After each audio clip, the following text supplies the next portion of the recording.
Is this live? Test 1, 2, 3. Good afternoon, Raptor freaks. Lexiot's here, and we are doing an afternoon watch along of the Raptors 905 12-0 versus the Maine Celtics in Maine. So they're on the road. They have two more games in the tip off tournament section of the G League season, and they're on the road. They're in Maine today, and on Tuesday morning, they'll be in Westchester to play the Knicks. Now, this is going to be a fun game because the Celtics, we saw them earlier this season in Mississauga and we beat them. And they were part of one of the early wins in the first like 3 or 4 games. And well, they're better now. We haven't seen them in almost a month, and they're playing a lot better. They have one of the better records in our division in the G League. And it should be a good test for them today, guys. It should be. I got to catch my breath. I was doing a very Canadian thing just now. I was shoveling snow, and I'm a little bit out of breath right now. So if you guys, I might BS for a second here, and I'll get to your comments, but I got to pace myself because I'm going to be doing a couple hours here, and I want to catch my breath because I literally just came from outside shoveling snow. That's very Canadian right there. I see that Leonardo's here, and he's saying this. Shout out from Markham, Ontario, Canada. Freezing cold here today, -8. With chill factor. Yeah, my guy. On my phone, I'm north of you. I am like -12 out here. And yeah, we're feeling winter out here. That's right. Go Raptors. Right on, Leonardo. Good to see you again in the chat, man. And thanks for joining me. Of course, the game today is in Maine. And according to G League, whichever team is hosting the game is going to be the broadcaster. So we're not going to get Warren Ward and Ben Schulman today, but you'll get the Raptors freak instead. So everybody, if you don't know where the game is, it's starting in about 10 minutes. It's on YouTube for free up in Canada. If you're in the United States, you need ESPN Plus to watch it. We'll sync up, and I'll do the call of the game as it goes while it's on, obviously with the mic. And I'll play by play for you guys with a home slant for us since they're in Maine. That's the link in the chat I just posted if you want to get on there to find the game for today. That's right. It's exciting. There's news already that AJ Lawson is not going to be playing today. He is out once again. And Tyreek Key will once again be starting in his place with Elijah Martin, Chucky Hepburn, Olivier Sarr, and Jonathan Mobo. So that's your starters for today for the Raptors 905. I've got your ref report for who we've got today. We've got our crew chief today is Marcy Williams, number 72. She is a non-staff official for the NBA right now, number 76 in the NBA. And she's in her second season out of Livingston, New Jersey. Her favorite TV show is Girlfriends. She likes the movie Brown Sugar. She listens to Beyonce. She reads Eckhart Tolle, which I think she's amazing for that. Favorite meal is soul food. She likes Apple Music. She must like to visit Africa. Travel for a year, and her hidden talent is bowling. Yeah, we've had Marcy for a couple of 905 games already this year, and she's a good ref. She does a lot of different refereeing around everywhere. Yeah, she is one of 7 non-staff officials scheduled to work the NBA regular season games in the 2025-2026 season. Yeah, so she's the crew chief. And then we got for referee Rio Hasebi, number 8. And the umpire today will be Jacob Budnick, number 32. So there's your ref check. Marcy Williams is a fair ref, a stern ref. And, we'll just have to see how the game goes today. It's about 7.5 minutes out from it. And we see that our dubiously maybe a bot is in the chat on the 905. David, he is a guy who's been chatting in 905 games for most of last year. And his comments are sometimes chat GPT-ish. Let's just put it that way. We've accused him of being AI or maybe a bot in the 905 chat, but yes, very interesting that what's going on there. All right, let's check in with Trevor J. And Isaac Campbell is at the top of the chat. Look at that. Look at the emoticon parade given to me by the benevolent one out of Ottawa, Ontario. Look at that. He's got he knew today was a day to get the big cast iron, big pot out and woo-wee, get some like jambalaya going on here. That's right. We get a little crawdaddies, little Maine Celtics, little green crustaceans. Yeah. He gets the pot out and he gets it to boil. bowl. That's what they say, bowl. Not like bowl, but bowl, and then you put the pincher in the pot and you turn up the heat, baby. You turn that heat up and you cook that green lobster into a nice red. Yeah, nice red. And then you get your crackers and you get your butter and you serve it up real nice. And this is what Isaac Campbell's doing today. We have no food for the referees today. Marcy, you want some soul food? Actually, you can come in and get some. Yeah, Marcy, you can come in and get some soul food because we're cooking up some jambalaya today. That's right. We jambalaya. And I see Justin Bieber's got us a plate at the table also there, Isaac. Thank you for checking in, man. It has been long presumed that Raptors, to an extent, have always worked together. But be it hunting, sharing, be it in packs or in smaller family groups. I think he got this off Wikipedia. Yeah. Unlike those shellfish pricks, the Maine Celtics. Oh, he's making a reference. This is, the game earlier this season. Isaac and I watched it together. And the whole chat on the YouTube chat was me and him putting that lobster emoticon in there a lot in there. Yeah. Yeah, it was fun. So, yeah, you may see the lobster a lot today due to the opponent we're playing today is technically a crustacean. A Maine Celtic is a Maine lobster. This is the logo, right? The logo, right? So, yeah, what's up, Isaac? I love that this is got a continuation. It's fun. It's fun. Yeah. All right. Let's see. Trevor J's happy Sunday, everyone. Let's be a good friend to someone in need of your blessing. That's awesome, man. That's awesome. I love that, man. Yeah. Let's be helpful. Let's look out for each other. Let's give a shit about each other. Let's show empathy. Let's show that, you know what? I recognize in this world what happens to you could happen to me. And in some ways, if I was in your set of circumstances, wouldn't I want somebody, an angel, to come by and help me out? There's a lot of people out there want to be hurting people, subjugating people, treating people like they're not human beings. And in some ways, we got to put ourselves in the shoes of people around us because every single person we come across in society is a mirror to our own lives. And just think, whatever happens to them could happen to you. So keep this in mind right now, especially in these trying times. And God bless. Thank you for everything, Creator above. Thank you. Thank you. And thank you, Trevor J. Blessings to the Jones family, all the Raptor Freak families out there. That's right. Bless you. Thank you. All right, we're almost there. 4 minutes to go, man.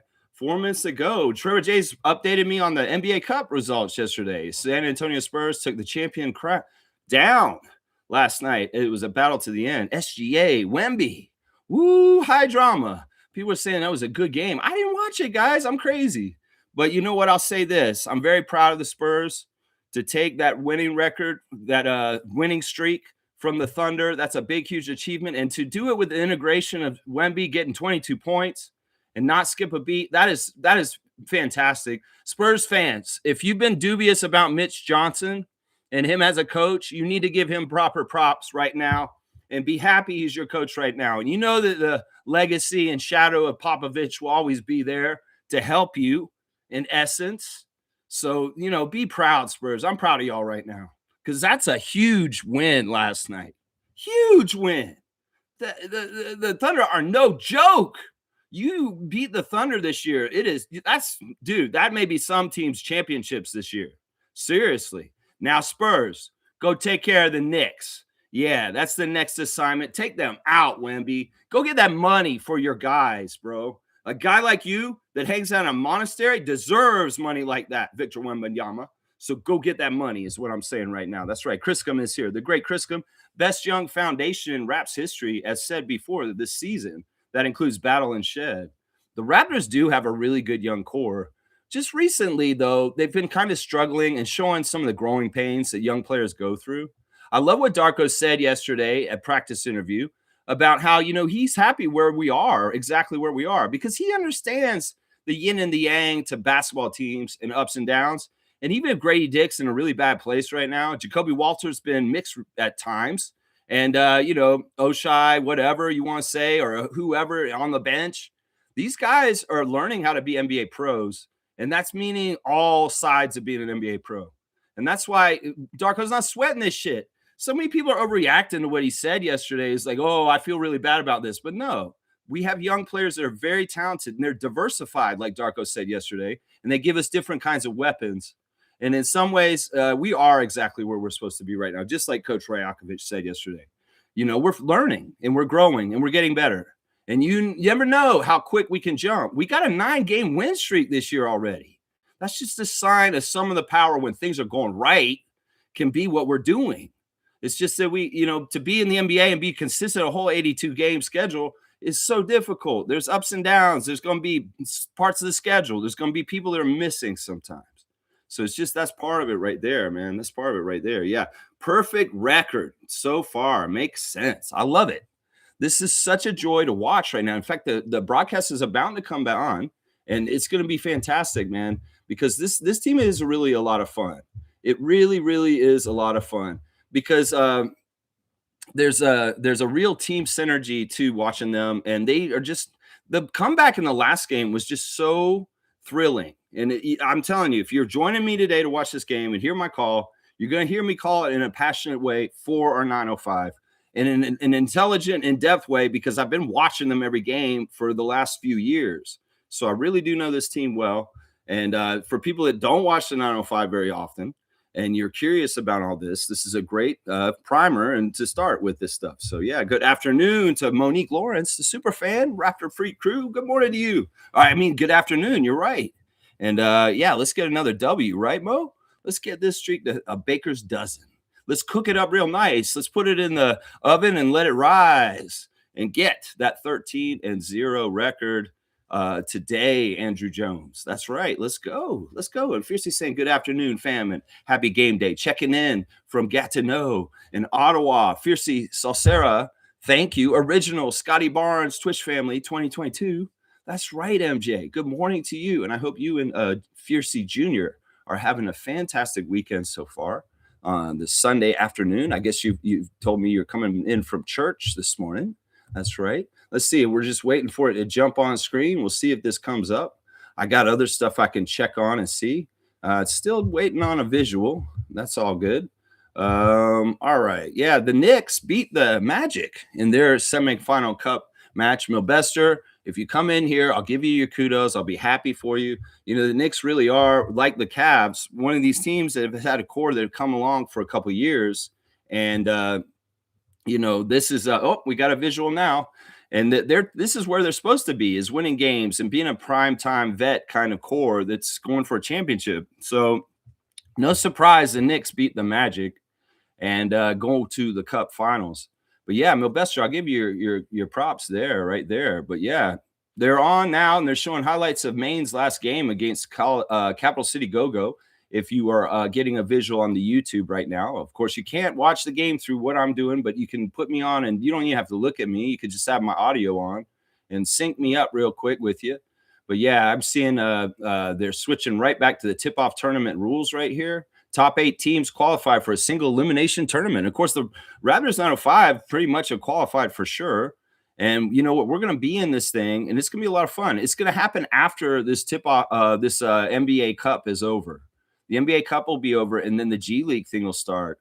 So they'll play one more game after this. There's the starting lineups. The Maine Celtics are starting Aaron Scott, Kendall Brown, Jalen Bridges, Max Shulga, and Amari Williams. And I told you guys the starting lineup earlier. AJ Lawson out once again with Tyreek Key playing for him in that spot. Infamous is in the house. Salute Freaks. Great in-season games last night. OKC versus Spurs, possibly the game of the year. That's what I'm hearing. I mean, it seems like it. I looked at the game flow, and the lines are just right on each other all the way up to the top, and it's just amazing. So the execution of the Spurs in the end got it. So, man, and that's such a tough team to beat. The Thunder are really good this year. They are really, really good, and they are going to threaten for the best record in NBA history. Seriously, they really are. All right, so we got the cheerleaders out there, and they're looking very festive. Look at these pom-poms. Yes, ladies, let's go. Let's go Raptors 905, and let's cook some green lobster today. That's right. We're serving up some jambalaya for Marcy Williams, who's on the right of the screen there, the court side. She is the crew chief today, and we see the Maine Celtics crowd. It's always a cool arena in Maine. I often wonder if Stephen King comes to these games. That would be fun, wouldn't it be? If Stephen King took a Sunday afternoon to come down and see some G League basketball action in Maine and watch the Raptors 905 come and get a baker's dozen. Yeah, that's what we're doing today. We're all about business right now. See, because Andrew Jones don't play. Listen to me here. Last game, he's so good as a coach. He doesn't even have to chew his team out at halftime. They chew themselves out and fix themselves. Seriously, that's a true story. He said last game when they were down by 21, he didn't have to say anything to them. They were all talking to each other, and they were the ones who motivated each other. Of course, the coaches on the Raptors and the Raptors 905 give game plans at halftime. This is the secret to the third quarter success, is that Darko and Andrew Jones are masters of adjustments, and the team's really high aptitude and listening to the coach will do what they're saying, and the adjustments are apparent in the next quarter, and that's why they do so well. We're jumping right now. We got Olivier Sarr in there for jumping for the 905. Let's see, the jump is up, and it's over, and we got Celtics got it, but Mobo stole it for a second, but he hit it out of bounds. I love that. That's awesome, man. Max Shoga not even realizing Jonathan Mobo coming up behind him and hitting the ball out. If it's going to be that kind of game, we're going to have fun today. All right, so Maine Celtics reset. Bringing it across is the point guard, Max Shoga. He's looking around. He gets it over to, I can't see the number, but Tyreek Key is guarding him. He's up on him real good. It's real good. All right, they're coming back around, and Shoga drives the paint, and he's got Chucky on him. Chucky holds strong, and then a little shot around the rim falls in, and Maine's got the first basket of the game. Coming back the other way, Elijah Martin, NCAA champion, G League Player of the Week, gives it to Chucky Hepburn the other two-way. He's looking at Jonathan Mobo at the high post. He's analyzing the game, and now he's handed it off to Elijah. Elijah dribble, comes around the side. Tyreek Key now driving into the lane, takes the contact. He's just short. Olivier Sarr on the offensive rebound, puts it back up. He misses a point-blank shot. Well, you got your quota in now, Sarr. Missing a bunny. If you're going to do another one, I'm going to have to count you a double penalty. This dude does that every game. It's so frustrating. And you wonder why he's not in the NBA. All right, here we go. He gets the rebound, though. At least he's good there. And Jonathan Mobo showing the versatility. He is the point guard in action, coming with not stopping. That's like Scotty Barnes right there. Unfortunately, he does not convert the layup. Okay, it can't be this kind of day, 905. You guys got to execute. You got to tighten up and make sure that ball goes through the rim and through the net, because that's what we're doing here, right? In Maine, we're not coming here to do a layup line. Come on now. Get that ball to go through the net, Jonathan and Olivier. All right, a sloppy dribble by Shoga, but they still got it. It's Williams from outside. He misses off the rim, and it's going out of bounds. Not exactly the cleanest game right now. And it looks like he threw it too far, and it should be Raptors 905 ball. Yeah, this is fun. I love calling these games, and I will be calling the Westchester Knicks game on Tuesday morning also, guys. So tune in then also if you're available to watch the Westchester Knicks, 11 a.m. Tuesday morning. The Raptor Freak stream will be doing a reaction to the Miami game, and doing that, we'll be doing double duty. So, yeah, it should be pretty fun. Here we go. Elijah Martin around the corner and Olivier in the corner. He's actually an underrated three-point shooter, but, good scrappiness by Jonathan. He gets back in there, but nobody can make a basket so far. I don't know what's going on there. Williams in action, going down the court. He gets stripped of it. Marcy Williams is debating whose ball it is, and I think she's going to give it to the 905. This is a classic case of the referee not totally sure who to give the ball to, and she thought about who's been working harder. She said, we'll give it to the 905. They're working hard, and they're just missing shots. So there you go. Elijah is calling for a screen. He doesn't get it. There's goes around Sarr. Dribble. He's got a taller defender on him. This may be a difficult thing. He loses the handle, and now we got a fast break opportunity for the Celtics. He strips him. And no foul either. Marcy Williams being kind to Elijah Martin and just stripping the ball. Very good job by Elijah on the defensive recovery after losing the ball with a sloppy dribble. He may have got him on the hand, though, to be honest. But, hey, we'll take it. Side out for the Celtics. They come around on screen at the three. It's good. And now it's 5-0. Raptors 905 like a challenge, I guess. So let's see what's going on here. We got Elijah over to Jonathan. Jonathan works in the lane. He's stuck. What is he doing? And then we get the ball to Olivier in the corner again. He shoots a three. He doesn't get it. Jonathan's hard on the rebounds. He's really working hard out there. I recognize that, Jonathan Mobo. He gets back. He could have blocked that shot maybe, but they're missing anyway. And, a tip in. Tip in by Maine there at Scott, 6-0. I guess they didn't count that other shot as a 3. I guess it's just a 6-0. That's weird, man. That's weird. All right. It's about 9 minutes ago in the first quarter. We just started this game, and the Raptors 905 remain scoreless, which is a lot of good opportunities to score, just not making it. It almost looked like Tyreek Key hit the ball in himself, remain. So technically, maybe we've scored. I don't know. There's Elijah Martin going inside in the land of Giants. And, well, his plight is getting rewarded with a foul. So I don't know if they actually called it where it's shot. Or maybe no, they hit it out. It's out of bounds. It's no foul. So Chucky going into around the corner. Is that Juju Reese in the game already? Interesting. All right, Chucky shoots the shot, and boom, there you go. He misses once again. Chucky has not hit a shot in a long time, and there's a foul on the rebound. Julian Reese, the younger brother of Angel Reese, coming in the game for Sarr. Probably because Sarr sucks, man. And, Reese fell down, and I guess they're calling an over and back, which is not a bad thing right there. Yeah. Very slow start, Monique. Very slow start. We see Cool Cats in the house. Good day, Raptor Freak crew. Good to see you. Good to see you. And Trevor's saying, for us 905 fans, you can watch it on NBC Sports Boston today. Okay, down south in the States, that's where you can watch it. If you're south of the border there. We got David Roddy in the game for the 905 at the top of the keys. Chucky Hepburn works around the screen from Quincy Guerrier in the game also. So we got the bench in, and look at Roddy comes right in. Roddy Piper. The starters can't get the job done. Well, get the bagpipes, baby, and get Hot Rod out there because he's going to hit a shot, and he got the 3 on that one. 3-6, cuts the deficit in half. And now we're on the boards. It just took taking the bench and putting them in. So the starters were a dud. All right, Elijah's coming back the other way, looking strong with his dribble. He had Degenhardt on the side, so we had wholesale a 3 in for other guys. Degenhardt bombing the 3, tying the game. This is what we're talking about. Tyson Degenhardt of Boise State has been a solid 3, dependable guy. We got 2 guys off the bench coming in and bombing 3s right away, tying up the game. Max Shoga working in, and he's looking around. This is Scott back to Shoga. Shoga takes a 3. He misses. And the rebounds tip from Reese to Roddy. Roddy coming across the court, showing his versatility. Chucky was over and back, but Marcy Williams didn't see it. That's really sloppy, though, right there. Roddy again for 3. And look, Reese on the boards like a classic power forward would do, getting the offensive rebound, cleaning up the garbage. And Raptors 905 takes their first lead of the game, 8-6. 7:20 in the first to go. Let's go, 905. Yeah, baby. That's right. Let's see. They're working in the corner. A guy is outside. He's taking the 3, and he nails it. Nothing but twine for the Celtics on that one, taking the lead back 9-8. Yeah, we got a barn burner now. It may have been a slow start, but now we got a bunch of guys that are bombing 3s, and we're getting points on the board.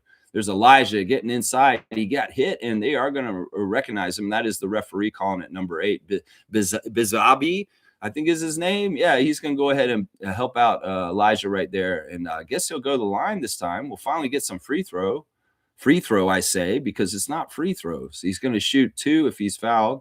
And he'll shoot 1 for 2 points. Or he will actually shoot 1. But yeah, this is an awesome game. Isaac's here saying this: the Maine Celtics are as fun as going to visit the NBA restaurant for the first time in downtown Toronto when you were greeted by your Boston Celtics jersey wearing server, looking at you like Grimace. Oh my gosh. All right, Isaac. Oh my gosh, man. All right. I got to give Isaac major dunk here. You know what? What is it? NBA 75 or something like that? It's NBA 80 or something, right? It's NBA 80. I think it's NBA 80. Yeah, it's NBA 80. You're getting 80 points for NBA 80 from NBA restaurant for such an NBA comment. That's just ultimate NBA stuff right there. And I'll no disrespect to Mr. TD. I love you, man, wherever you are out there. I love you, my guy. You are awesome. So, Isaac, I'm going to put you at 283. You got 80 points on the dunk charts for that one, man.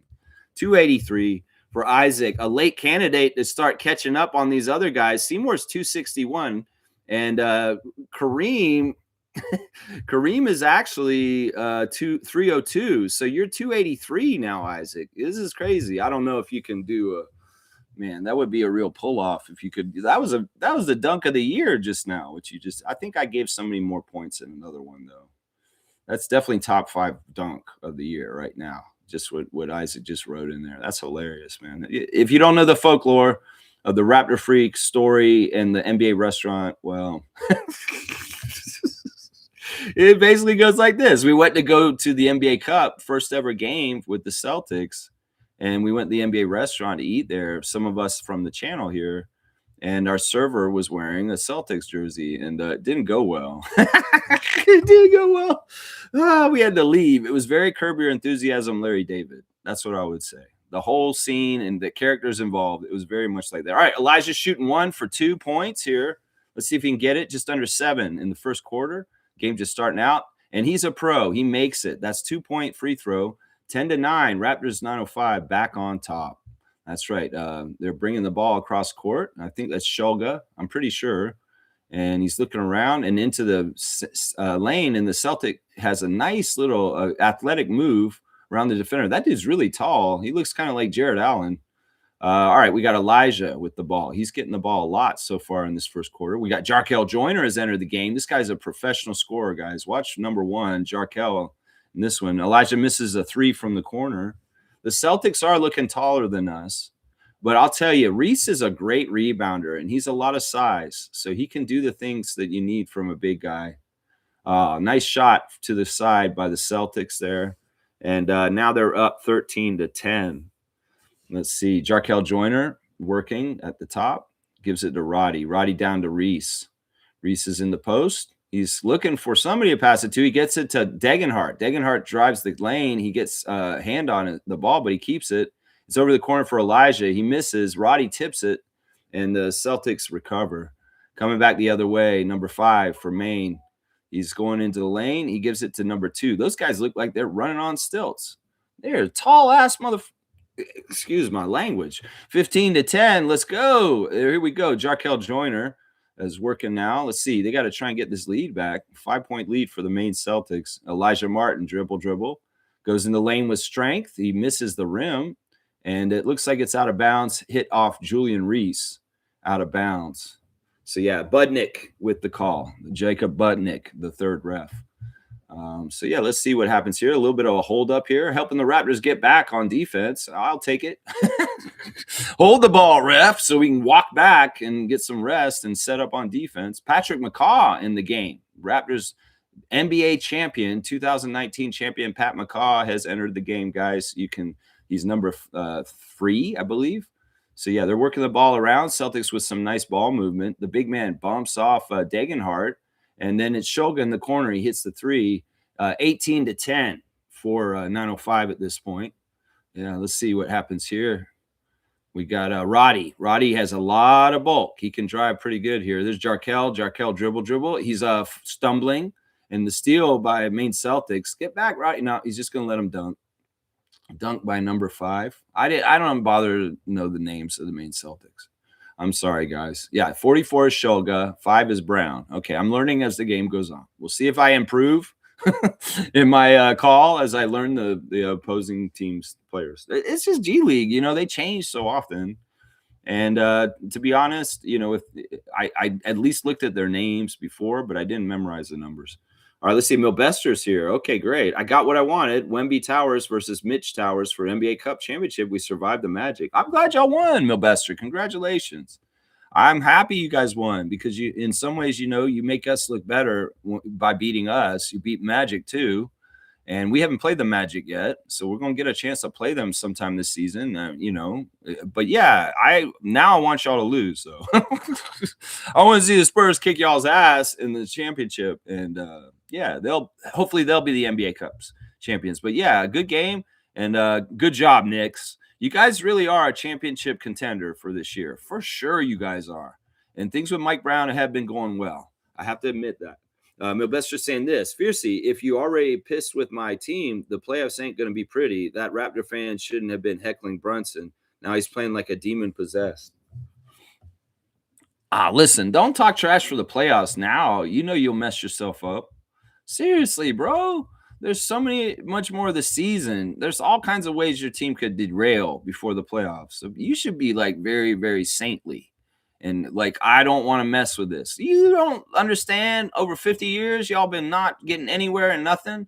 If I was a Knicks fan in Knicks Nation, I would be the most pious person. I would be like, I'm not talking any trash because I don't want to screw this up. I don't want to do this. I don't want to do that. You get all cocky like this, Milbester, and all of a sudden some of your key players are gone and your team goes downhill, or you get traded. You get a trade for Giannis. That's right. Giannis is going to ruin the Knicks. There's all kinds of ways you could go off your path that you're on right now. The Raptors were on a 9-game win streak, and now we're struggling again. You guys are going to struggle again. Don't act like your shit don't stink, because at some point the Knicks are going to have a bad part of the season again. So you could be all high and mighty right now, and you can talk about the playoffs later, but I'm just saying. All right, here we go. We're back in action. David Roddy driving to the free throw line. He gives it to Quincy. Quincy's in. Canada's Quincy of Montreal. And Roddy with a long three. Man, Roddy's cool, dude.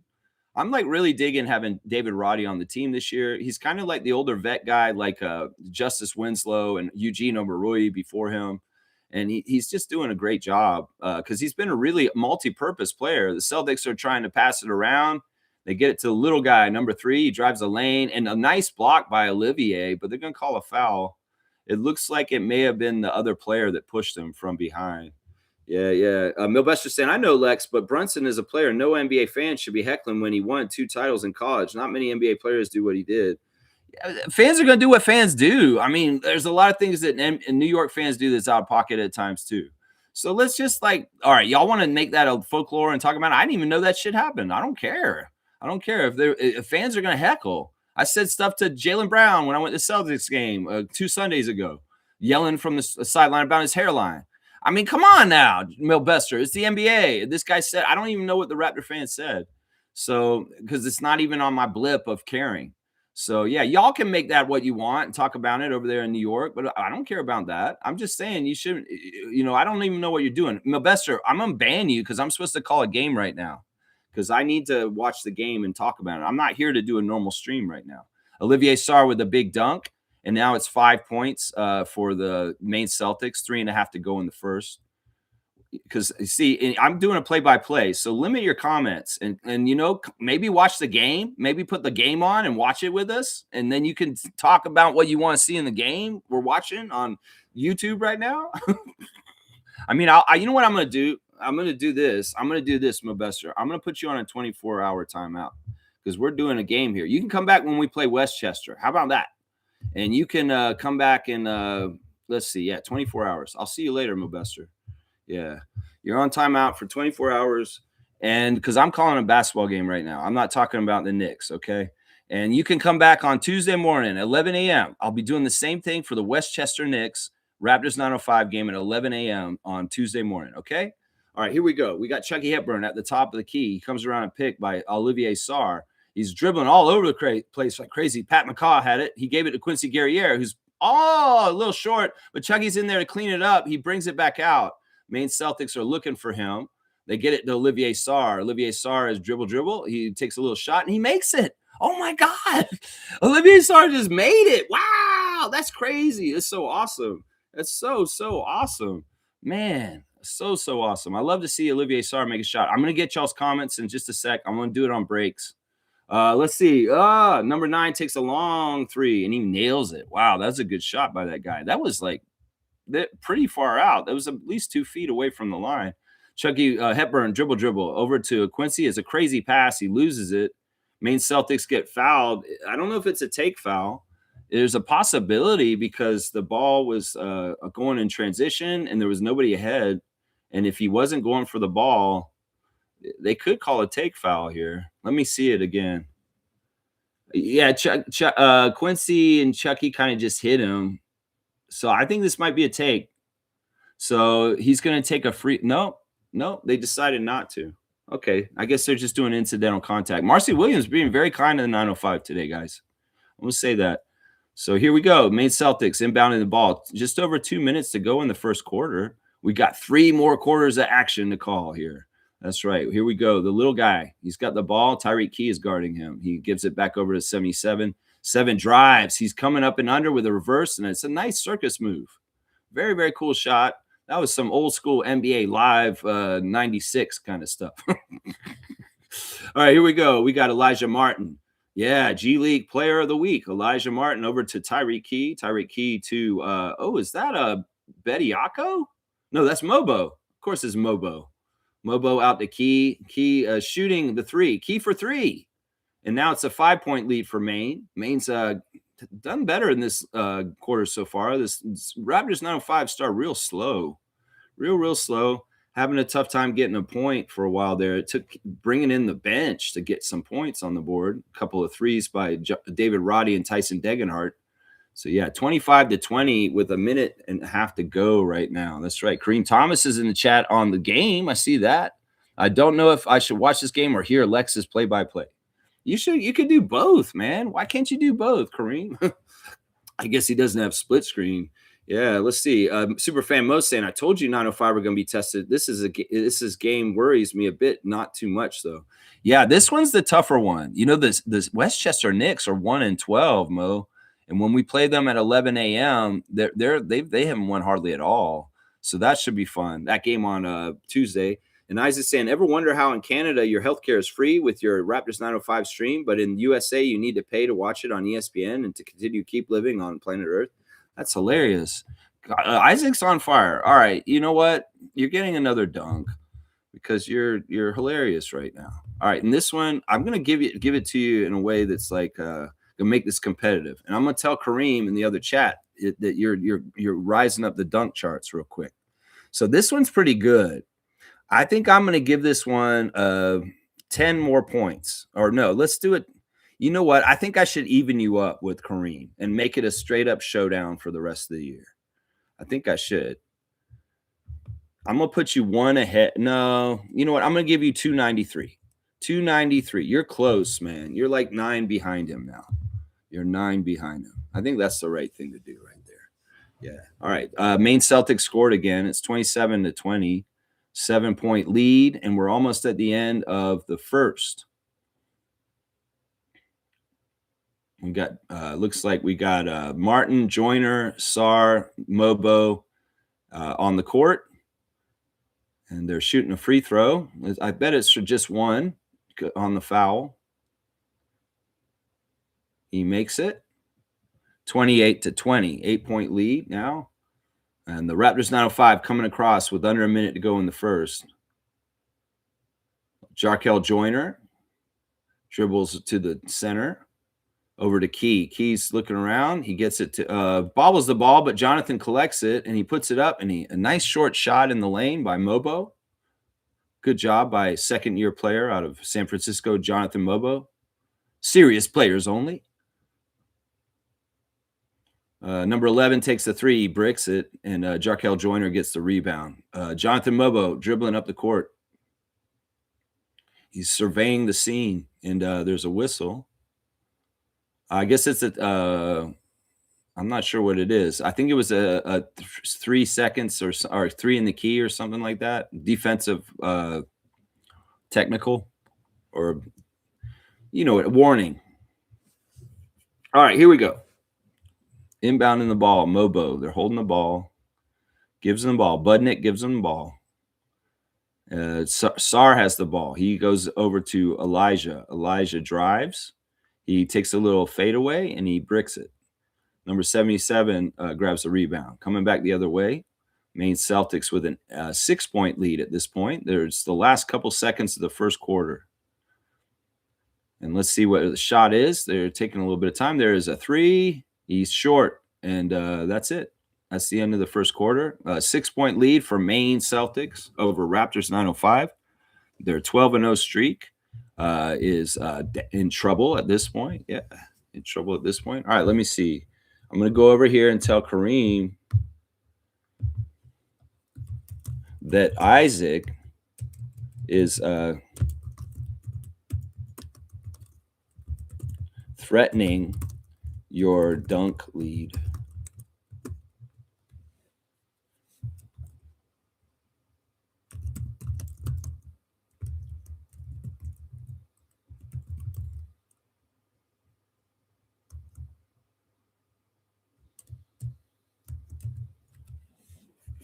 All right.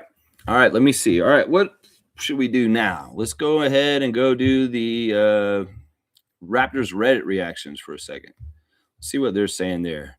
Yeah, they're talking about DeMar passing Vince Carter for 23rd on the NBA all-time scoring list. Guys, we had interviews yesterday with Scotty and Jakob at practice, and I'm pretty sure Scotty's sick right now, guys.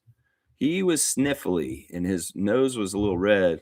And he's excited about doing his play. His family's really excited. And being in the Nutcracker and being one of those canon guys is going to be really cool. You know, Scotty's like really into acting. You can tell because like they're asking him, have you done acting like play in like when you're younger? And he said, no, I never did when I was younger. But he's done those commercials with Jack Armstrong and he's been doing more and more commercial stuff. And I think he likes it. So I think it's interesting. Scotty, the thing about Scotty though is he may be a theater actor because he just loves theater. So who knows? This whole thing about him doing the Nutcracker soon, this is a big deal because this actually could be a portal for Scott to have something that he does after basketball that he loves. I'm not lying, seriously, because I could tell he's lighting up on the whole prospect, the whole thing, and his affinity for Broadway and these shows is on a whole deeper level, and with him in a weird way that's very interesting. So I'm excited for him as a huge Raptors fan that our franchise player, our glue guy, our awesome dude Scotty is finding a passion and having some exciting things happen in his life. And Shed will do it too, and it'll be cool to see him do it. And Kate Burness. But yeah, you know, I think it's cool. I thought that was really cool stuff from that. Jakob kind of gave away yesterday that he might live in the OVO Center. I know, this is crazy. I know, because the reporters were asking them about what they did with their days off. And Yak was like, I didn't go anywhere. I was here at the facility. All right, we're back in action. Just a little notes from practice interviews yesterday. That's stuff that I gleaned from their interviews. Michael Grange, you're an asshole. Once again, 2-finger salute for Michael Grange, who's like, I don't know what he's doing. He's doing like super trooper stuff. He like starts asking a question, and he goes really fast, and he slows down, and then I think he's like fucking with them on purpose, the way he talks to them. And he was laughing at Darko yesterday. It was pissing me off. All right, here we go. There's a missed shot by Jonathan Mobo. The Celtics are coming back at the opening of the second quarter, and they turn the ball over. They had a good pass there, but the guy couldn't handle it. It goes out of bounds. Raptors 905 coming back fast. Elijah Martin driving strong. He gets it over to Jarkel Joyner. Jarkel Joyner to Mobo, who bobbles it, and the Celtics do come away with it. Coming back the other way, Shulga. He's looking around. They're calling a play. They slow it down. They want to set up half. And Shulga has got the ball at the top with Elijah Martin guarding him. And Jarkel Joyner gets the other guy. And they're going to see what they can do here. Let's see. The Celtics got a drive. There's a little fadeaway. And he's just off. And the rebound is back to Shulga. Shulga collects it. They take a corner three. It's off the side of the backboard. That's so stupid, man. Oh, that's fun.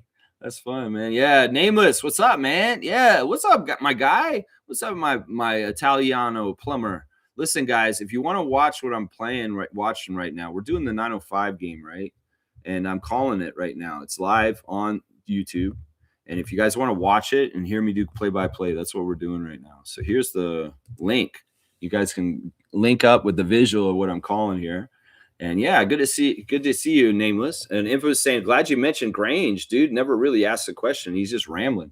It's weird what Michael Grange does. He's like, Darko, what makes you think your team is a good team right now? It's like this is basically this dude, man. And Doug Smith, he was kind of funny with Scott about his interview. But he was okay. Scotty enjoyed talking about his thespian exploits. And yeah, so it was all right. The Scotty interview was all right. Jakobs is hilarious, though. Watch Jakobs. They tried to confuse him about something Brandon said, which was kind of like, yeah, they did that dirty trick once to Grady in Oshai.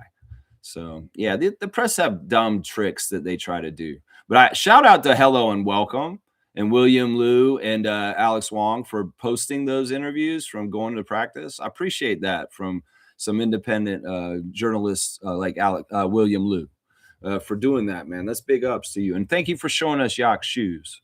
That's right, those yellow bananas.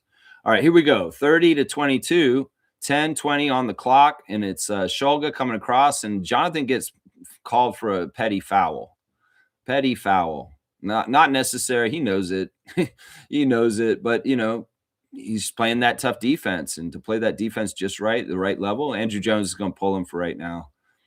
So yeah, now we've got Juju Reese back in the game as the big man in the middle on 77. That 77 guy is really tall.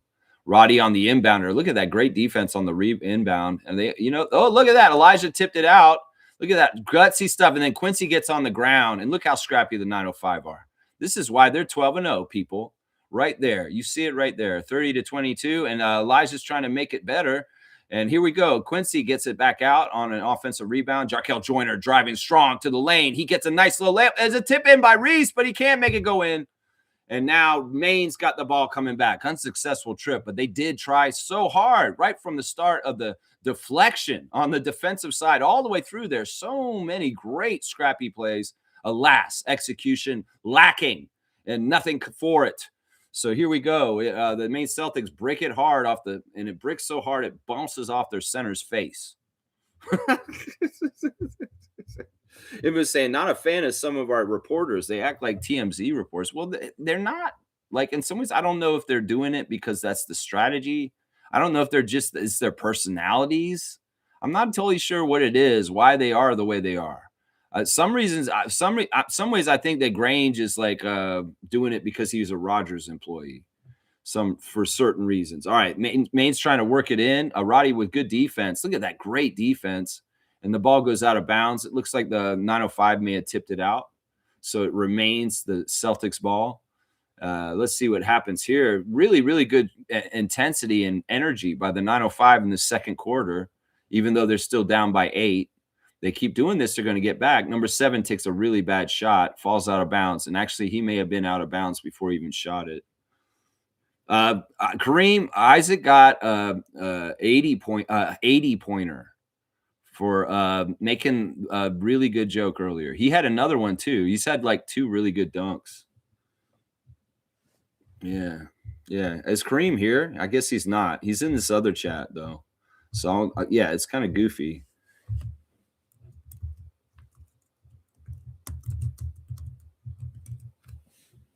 All right, I just typed it in there. All right, coming across Maine Celtics, we cut the lead down to 5, 30 to 25, under 9 minutes to go in the first half. Max Shulga driving against Tyreek Key, drops it off to his teammate who misses a short 3. A lot of short 3s by the Maine Celtics right now. A lot of short 3s, not getting all the way there. That's right. Yeah. Sir Isaac coming for the crown. That's right. That's right, KT. Sir Isaac has been coming. Tyreek Key for 3. He's bricked it, and Juju Reese cleaning up. He gets up, and that's right. That's the stuff. That'll get you the NBA, young man. I'm telling you right now, Juju Reese, you keep doing that garbage collection. You get that ball, and you put it in when it's a miss. Wait, what, did they not giving it to him? What was that? They called a foul before the play? What is this crap? All right now, refs. You can't let this man have a basket. Get Julian Reese made that basket. All right, Roddy's inbounding it. I guess there was a foul before or something.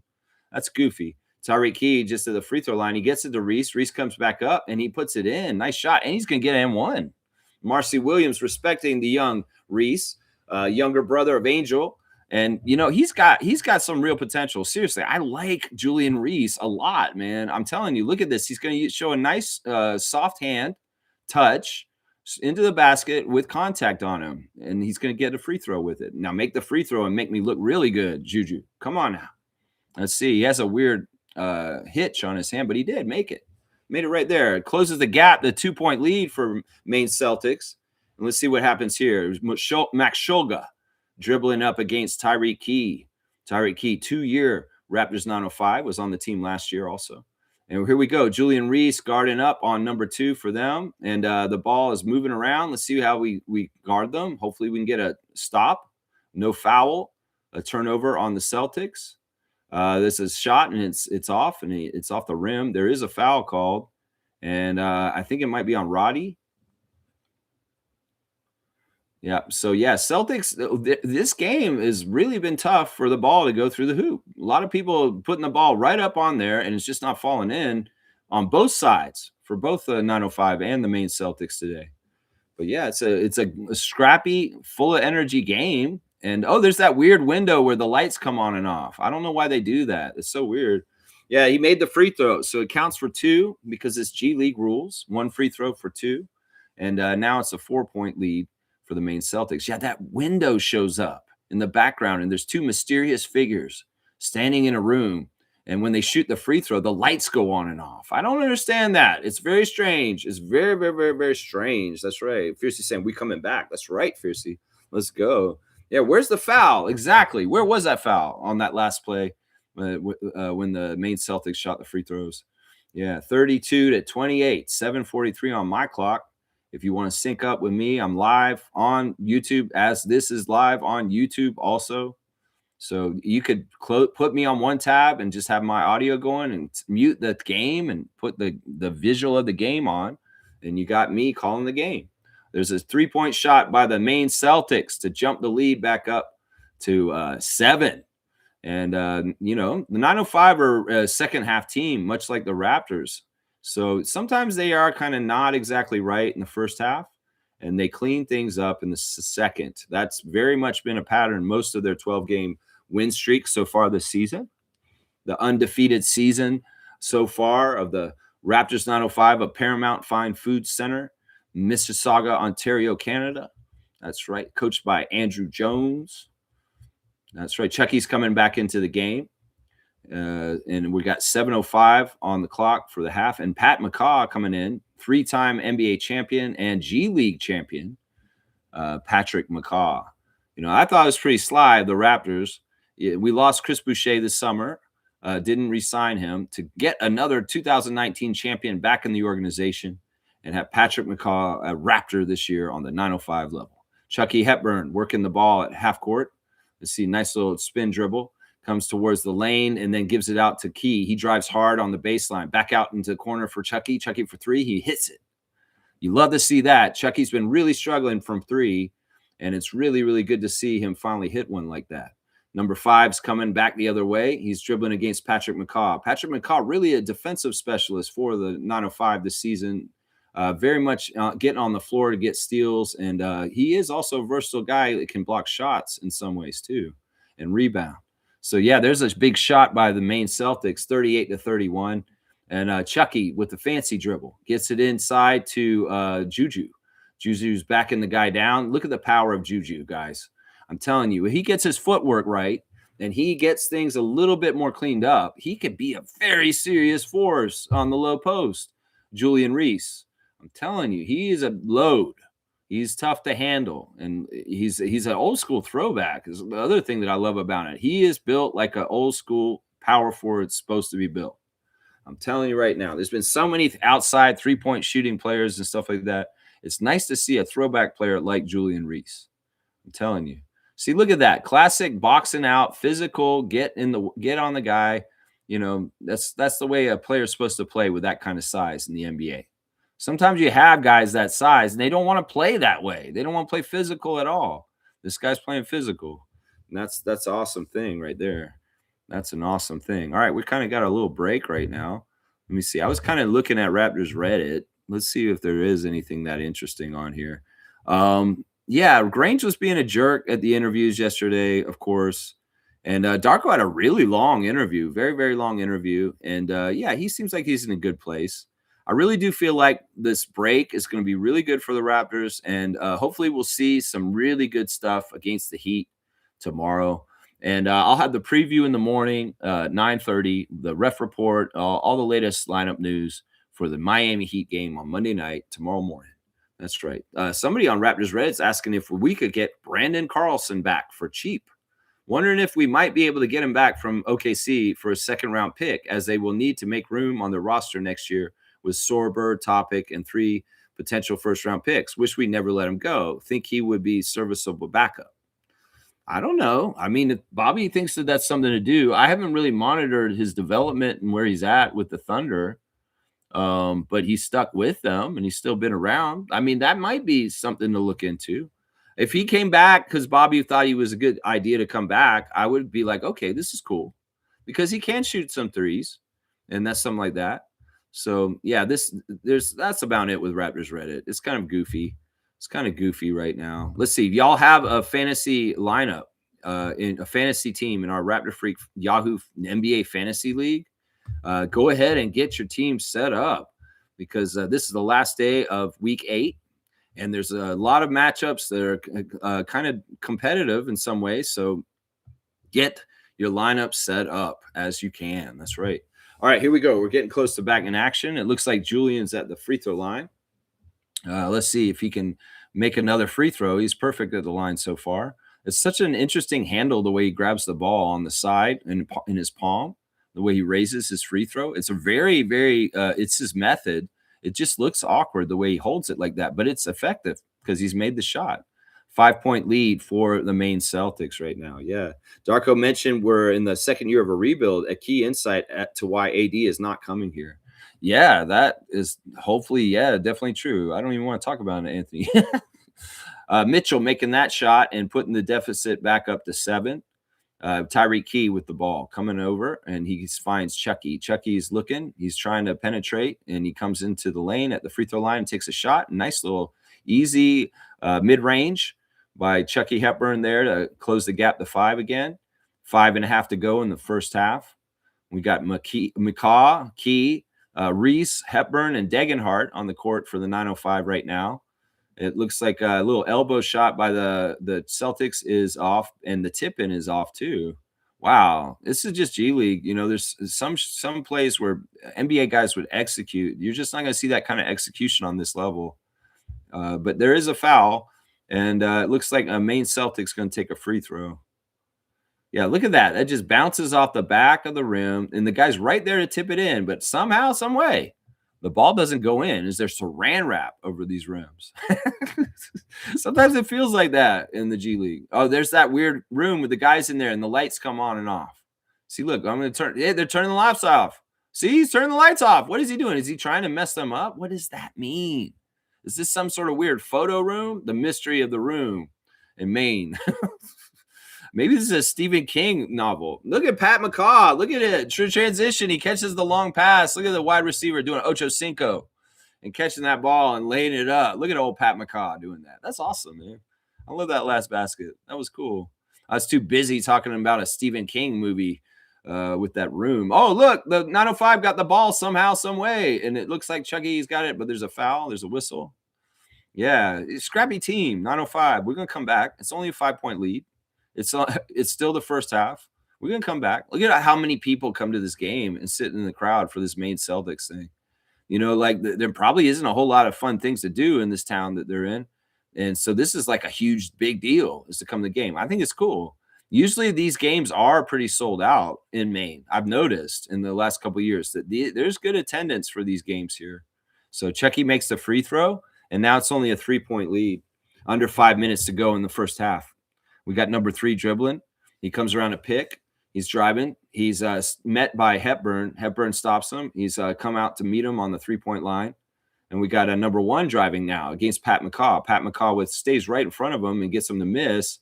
But number 20 is there to clean up the mess. So, yeah. Oh, wait. No, there's a foul. There's a foul, and it's an offensive foul, it looks like. And it'll be Raptors 905 ball. Man, the refs have really been kind of weird so far. Okay. Oh, he pushed Olivier. He pushed Olivier away so that he could get to the ball. So they called the foul. That's a good call. That's a good call. Although, you know, in some ways, Olivier was also fouling him. But look, they're in the penalty. So Olivier Sarr will take a 1 shot for 2 points. So make it, big guy. Come on, man. He made it. Good. Professional. That's right. In some ways, as Andrew Jones has got these guys playing a high level of professionalism and accountability. And, you know, making the free throws is part of that. It's a simple part of that, but it's something that really does show people are taking things seriously. Okay, the backdoor cut and an easy dunk for Brown, who's got his jersey untucked. And, yeah, we're coming back the other way. and it's a timeout, I guess. Andrew Jones calling time. No, it's a foul. Yeah, no timeouts really been called in this game. Both the coaches just letting their teams play it out, go and play. That's right. That's right.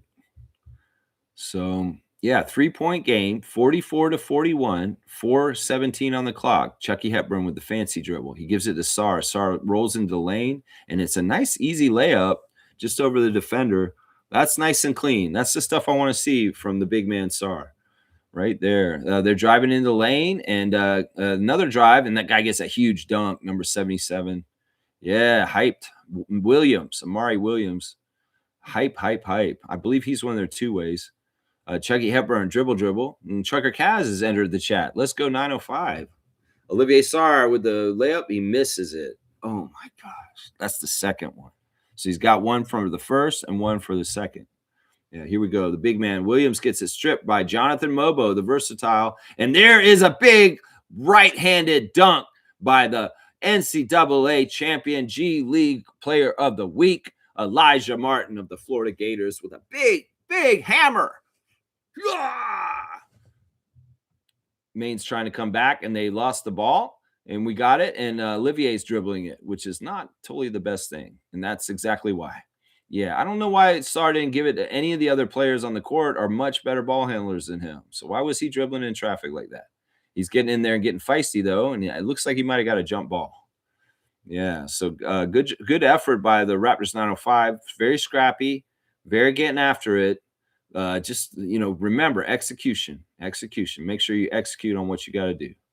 So let's see. Is it a jump ball or is it going to be? Yeah, it's a jump ball.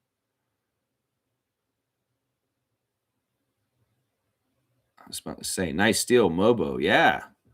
Jonathan's been very active. He's had quite a few deflections in this game. And in some ways, he's doing things on the court that are good for, all-round game. He really does play like a Scotty role on this level. He really, really does. And I guess I should get the box score, a visual on that, just so I can quote his stats live. Oh, there's the tip, and Jonathan gets a nice quick layup. That's pretty awesome. That was pretty cool right there. Pretty cool. Quick pat, and they're up now. 47-46 for the 905. Under 3 minutes and a half. Good job. That was pretty awesome how they tipped it all the way over there real quick. Oh, and then Maine takes the lead right back with a 3. Crazy. Yeah, so all right, let me get back to that. I'll have that just a reference. Mobo dribbles to the free throw line. He thinks about shooting. He passes it to corner, and it's Sarr coming down the sideline. And Chucky's got an open 3, and he hits it. That's another good sign. The last 2 threes Chucky's taken, he's hit. This is good. Raptors 905 back up. There's been a lot of lead changes in this game. 11 drives to the lane, and he gets it. But is there – no, there's an offensive foul. They called the offensive foul, and Chucky Hepburn good at drawing that foul, the Shed foul, the Davion Mitchell foul. They did that. That's right. You can't leave Chucky open like that. That's what Kaz is saying on the chat in there. Yeah, you can't leave Chucky open like that. That's right. Raptors 905 versus Maine Celtics on a Sunday afternoon. Yeah, let's go. All right, let me see. What else do I have in my chat right here? Guys, straight goods on Canadian goods. You guys, you like Pop-Tarts? Well, you don't have to buy Pop-Tarts. You can buy Nature's Path Pop-Tarts. And this is a Canadian company, Canadian Pop-Tarts. You like Pop-Tarts, but Pop-Tarts is an American company. But you can actually get these, and these are fantastic. I got a couple of different flavors here. I got, let's see. I got cherry, pomegranate, and berry strawberry. And these are just straight up Pop-Tarts, and they're done by Nature's Path, organic. And they're just a really good company. They make all kinds of products here in Canada, Canadian company. I'm just saying, support Canada. You like Pop-Tarts, right? But Pop-Tarts is a big corporation in Kellogg's, right? It's the United States. So get a Canadian Pop-Tart instead. Berry, strawberry, cherry, pomegranate. Check it out. It's Nature's Path. And if they don't have it at your grocery store, ask for it. Say, I'd like to get Nature's Path Pop-Tarts because I enjoy Pop-Tarts. And I want to eat them. But I know that it's Kellogg's, and I don't want to support Kellogg's. It's a corporation, and we're also trying to buy Canadian. So there you go. Straight goods on Canadian goods. Wow, that Maine Celtics lobster just did a huge dunk right into the pot, right, Isaac? Put that lobster into the pot right there. That's right. That's right. Put that lobster in the pot. We're cooking lobster today. They have trivia today. Which Raptors 905 player scored the most points in a single game versus Maine? I'm going to guess maybe Chris Boucher. I bet you it's Chris Boucher, guys. And they're going to have that as the answer because Chris plays for the Celtics right now. Yeah, Chris, that season he played in the G League was like making 40.50 games. Like he's dropping that kind of numbers. Seriously, Boucher. That's part of the reason why he got an NBA career. Seriously. All right, we're back in action. Elijah Martin with a strong move. It just falls out, didn't go in. But man, that was a really good move. He took that contact well, but actually they're going to call, I guess, offensive charge. That's weird. That's weird. Yeah, there you go. Isaac's got the beaver, and he's got the pot ready for that. Yeah, he pushed off, I guess. That's what they're calling. He pushed off. It was a strong move for sure. All right, here we go. Coming back the other way. Let's see what happens here. The Maine Celtics are down by 1 and 2 minutes to go in the half. Shulga does a little pivot, kicks it back out, and there's a 3 at the top, and it's missed. Quincy Guerrier cleaning up the rebound. David Roddy handling the ball in transition. He's got Chucky working with him in a 2-man game. He falls to the floor. He's tripped up, and they're going to call a foul. Yeah, the foul on number 11 of the Maine Celtics. And Rowdy Roddy is going to go to the free throw line, it looks like, because it is penalty at this point. It is a penalty, and he'll get 1 shot for 2 points. And will we see the mysterious blinking room? Actually, I think it's when they're shooting free throws the other way. You'll see the room in the background. So, yeah, let's see. David Roddy at the line. He gets 1 shot for 2 points. Hopefully he'll make it. He's been a real pro so far this season for 905. A real good role player and person on this team. If they have success, he has definitely been a huge part of it. That's right. He makes it, and now we're ahead by 3. Maine Celtics working the ball around and coming down the lane. They get the outside 3 open, and they nail it. Nice play run by the Maine Celtics there. Coming back the other way, 905. It's Chucky. Chucky's looking around. He gets it out to – is that – no, that's Sarr.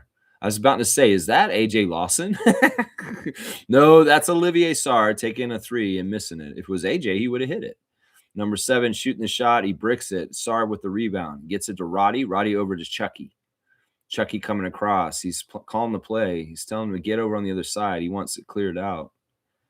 And Quincy on the other side now. And Chucky comes around the pick from Sarr. He's getting in the lane. He takes the little short shot he made earlier, and he rims it in. Good job. A little off the backboard around the rim and falling in. That's right. Chucky Hepburn and Quincy doubling the Celtic. He throws it all the way over to 44, Shulga, and Martin's on him. Martin gets screened off. There's no call on that. Corner 3 by the Celtics, and it hits the side of the backboard again. But there may be a foul on Quincy Guerrier there. Quincy Guerrier of the CEBL, Montreal Alliance, plays in the summertime for the Montreal team. Also a member of Team Canada. Has represented Canada in many tournaments on the national team. Montreal's Quincy Guerrier, number 13. Yeah, good game today. Very close all the way through the first half. And, well, we'll have to see in the second half if there's going to be a separation at some point by Andrew Jones's team away from the Maine Celtics. We'll have to see. And the free throw's good. And Maine is now got the lead by 1, 55-54. Chucky Hepburn setting it up to Elijah Martin. Elijah Martin drives at the vector, and it goes up high, and he comes and gets it back, and he falls to the ground. Actually, no, that was Sarr who got it. There's a switcheroo, and it's a turnover. The Maine Celtics get the ball with 1-point lead. It's because Sarr was out of bounds with the ball. He was on the end line. Yeah, you got to know the dimensions of the court, Olivier. Come on now. These are sloppy plays. Sloppy plays. All right, Maine Celtics coming across half court with a chance to have the last possession of the half and keep the lead going into halftime. We got Shulga dribbling against Elijah Martin. He's thinking about it. He's figuring out there's the pick. He comes around it. He drives to the lane, and they're right on him, but he still manages to make the shot, and it's a 3-point lead now for Maine. And the ball's inbounded, and that's the half. So we go to halftime, 57-54, Maine Celtics over Raptors 905 at the half. That's right. These kids are traveling. Come on now. These kids are traveling. All right, let me keep going on the chat, y'all. Instagram stories. Let's go look. Yeah, we got the Raptors 905 with Julian Reese on the game day photo for today. It's awesome. Julian's been playing pretty good so far.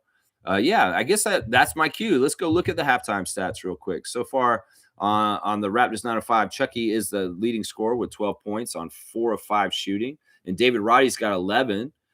We've also got 8 points for Olivier Sarr and 7 points for Juju Reese. Yeah, so the best plus is plus 10 for Chucky. So Chucky's been the player of the game so far for 905. He's also got 6 assists and 1 turnover so far in this game.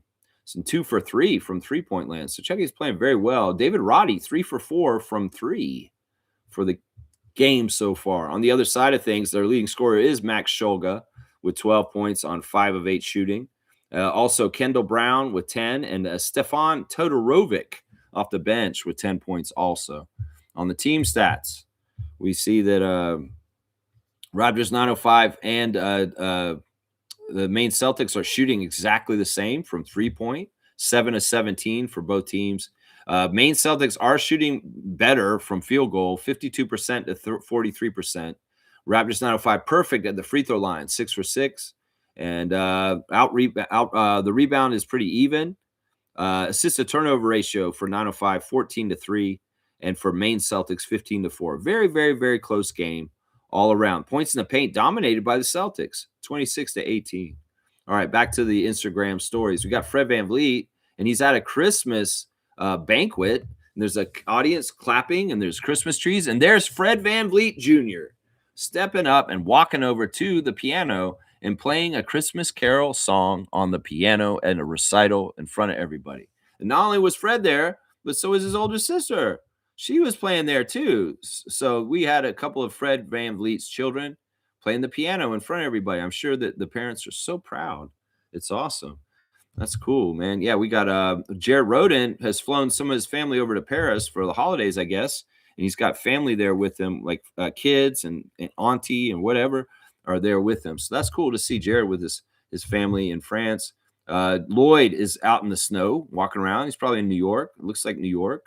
Let's see what else we got. Kelly Olynyk celebrating Wemby's return and the win for the Spurs yesterday, advancing to the NBA Cup Finals.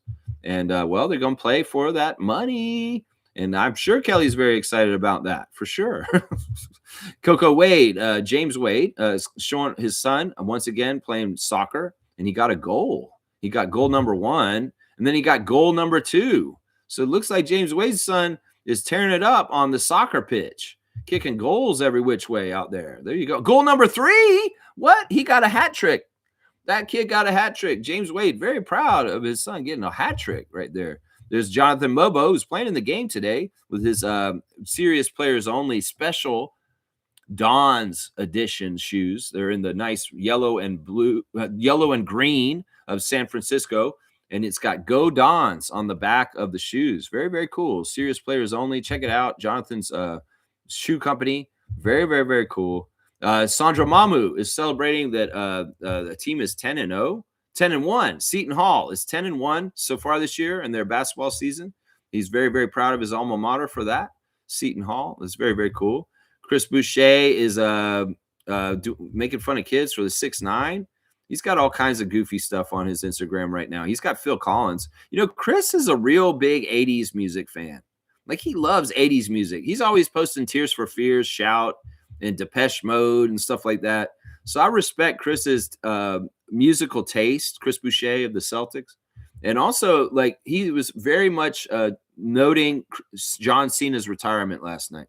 He posted a lot of tribute posts to John Cena, being a wrestling fan himself, and honoring John Cena's great long career, along with a lot of wrestling fans last night. Chris Boucher was. That's right. Coach Andrew Jones got a really cool picture of him sternly watching the game. Man, this dude is really, really been awesome. Also, he's very proud of his daughter, Ava, who served Mass for the first time after training yesterday. That's fantastic. That's pretty cool. Let's see what else we got. We got Sandro's girlfriend thinks the best ice cream in the world is caramel, y'all. The caramel ice cream. Emmanuel quickly had an open gym episode come out yesterday, guys. I hope you caught that 15-minute episode of Emmanuel quickly jamming on the drums with his church up here in Toronto. Man's got skills. He sounds so good.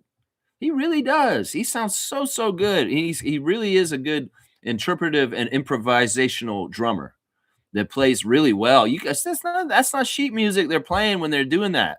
They're just getting in a groove in a pocket and playing that in what they feel. And Emmanuel is a talented musician. And I love learning that when he was a little kid in the kitchen, he got all the pots out and that's how he started playing drums. Was when he was little, he started doing that. And he's just always done it. He revealed that he has an electric drum kit here in Toronto that he plays on. Man, Emmanuel, you're awesome, man. And Open Gym, thank you for the episode. I wish it was a half an hour, not just 15 minutes. Come on now. Don't short us. Come on now. Jamal Shed getting his hair twisted up. Yeah, these guys, and when they have time down, they're getting their hair did. They are. Trevor J knows all about that. There's your Instagram stories for today. Yeah, man. Yeah, it's so cool to see the Raptors, different people's kids doing cool stuff. You know, like Fred's kids at that Christmas pageant. That's so awesome, man. And thanks for sharing that with us in your life, Fred Van Vliet. That's right. That's right. That's what I say right there. That's right. All right. Let's see. Isaac saying, Isaac, watch out for seagulls with your spelling king. Oh my gosh. Some smack talking here. Yeah. Michael Grange's impersonation is fire. Darko, your offense hasn't been very good lately. It used to be really good, like at the beginning of the season. What happened? Piece of crap. All right, let me see. I got more tabs, I think. Guys, we're saying a happy birthday today to Nigel Hayes. Former Raptor Nigel Hayes is turning today. I believe, what is 94? See, he's 31 today. Happy 31st birthday. Is that right? 31. Yeah, Nigel Hayes played for the Raptors in 2017, 2018. And he was in 2 games for us. He only played 2 games. He averaged 6. He got 6 points, and he averaged 3 points per game. So happy birthday to 2-game Raptor, Nigel Hayes. Yeah, Nigel Hayes. His nicknames are Nigel Burgundy and Off Bread. Yeah, Nigel Hayes Davis is his full name. So yeah, happy birthday to Nigel Hayes Davis, one-time Raptor for 2 games. But he did score 6 points. So at least he did pretty good on that. Yeah. Let's see. What are they saying in there? Hand down man down is saying, just got in. Who are the standouts? Chucky. Chucky's definitely the player of the game so far. For the Raptors, 9:05 at halftime. Yeah, they got some work to do because they're down 3 points at the half, 29-point quarter for the Maine Celtics in the second. That may be something that Andrew Jones is going to talk to them about right there. But yeah, nice bounce back. They're hanging with them. They didn't start well, and took the bench coming in to get the first points in the game because, yeah, the starters just couldn't put the ball in the basket in the beginning of the game at all. So, yeah, we'll have to see what happens in the second half. Of course, the adjustments are being made right now. And the Raptors 905, I'll bet you they'll get some separation from them in the second half, and it'll be very much their game to win very, very soon. Let's see. What else do I have on the tabs? All right, I guess we could do the classic card, guys. You guys want to do the classic card? Yeah, I got to fill this halftime stuff, right? You got to fill the halftime. Okay, we'll do this one. All right, guys. First person to write the full name answer gets the classic card points. Here you go. It's a little reflective mosaic card. That guy's pretty easy. If you know your players, you can know who this is right here. That's right. That question, yeah. Which Raptors 905 player scored the most points in a single game against the Celtics? The question is Chris. I'm going to guess Chris Boucher, Fiercey. That's my educated guess as the Raptor freak, that Chris Boucher has scored the most points against the Celtics, Maine Celtics in G League. Yeah. That guy with that fucked up shot. Yeah, this guy does have a messed up shot. This guy was actually on the Raptors briefly. and he kind of kills us when he plays us because he has something against us. I believe this guy was in New York recently, right? This is him on the Suns. You guys know who this is. Classic card of the day. That's right. Who is this player? That's right. Chris Payne. That's almost right. That's almost right. You've got it almost right. It's not his first name, though. You got it almost right, Isaac. You're so close. You're going to get Seagold. You are so close. He's got the last name right, guys. Yeah. Yeah. What was the answer to the question? They're going to come back the second half and they'll tell us the answer, Fiercey. That's usually how they do it. They ask it early. Isaac's just wondering, you don't know his first name, though? Come on, get the first name. Right, Isaac. It's not Chris. Chris Payne? No, it's something that you would work on in your line of work is the name of this guy. It's very easy in some ways. See, you know who this is. Quit toying with my emotions and just go ahead and get the classic card of the day. That's right. You know who this is. In some ways, I'm utilizing what his first name is. That's right. Yeah. You couldn't hear the answer. The answer hasn't come out yet. They didn't show it yet. They're going to do it in the second half, Fiercey. Beating Kareem Payne. That's almost now you're just toying with me. Just put his first name in. You don't want to get the classic card points, Isaac. You deserve them. You're here and you know it. You get them. So just get the points.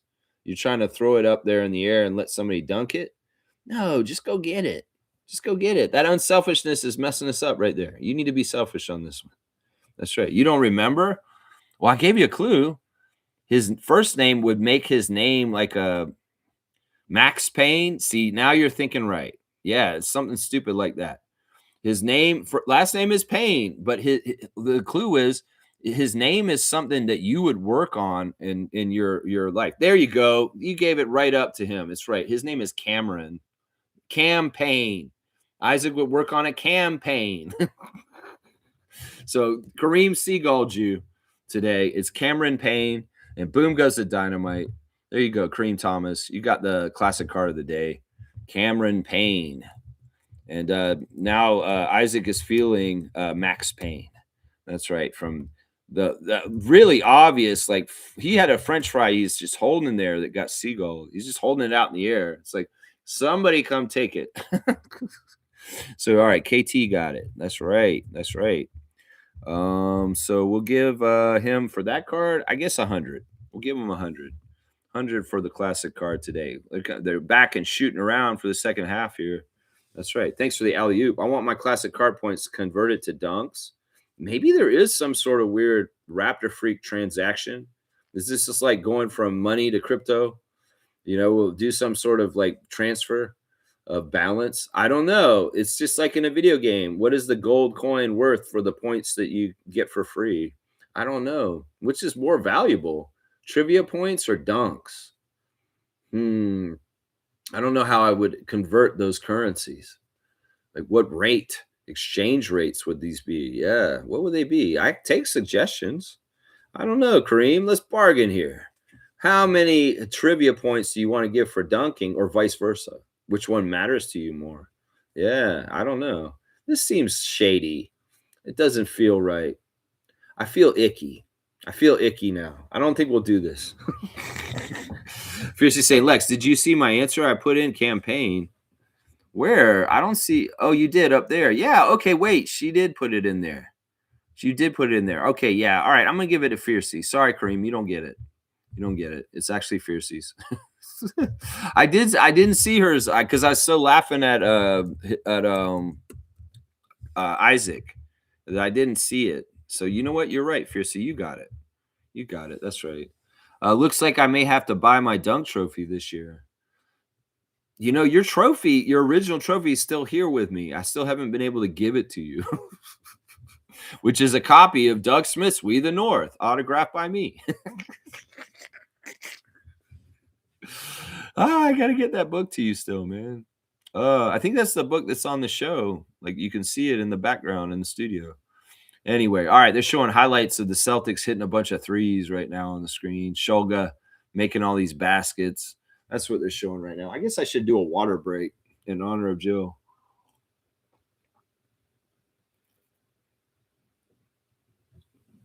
Yeah, I'm anxious to get back to this game. Like, this seems like this is a long halftime, you know?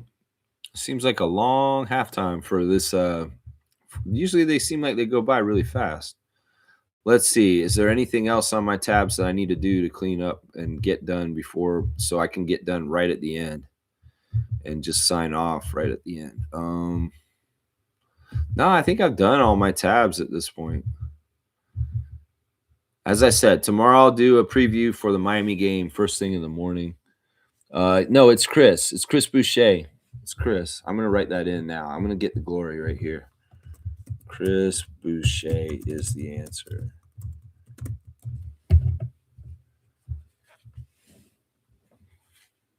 Yeah, I bet you it's gonna be right. That's right. Let's see. Fiercely saying no Steve Ballmerish activities, please. No cryptocurrencies. No aspirations. No aspirations here. W Ottawa represent. No seagulls in the capital. There you go. There you go. There you go. Okay, we're back in action, guys. Chucky Hepburn has the ball. He's coming up the court, and he's got the eye of the tiger, being the best 905 player so far tonight. He gets it into Jonathan, who's really easy shot. Nobody's near him, and just a nice little put in. Start the half right, cut the lead down to 1. And here we go. Let's see if some good defense. The point of attack defender is Jonathan Mobo, and now he switches back down to the other one. So here we go. Let's see.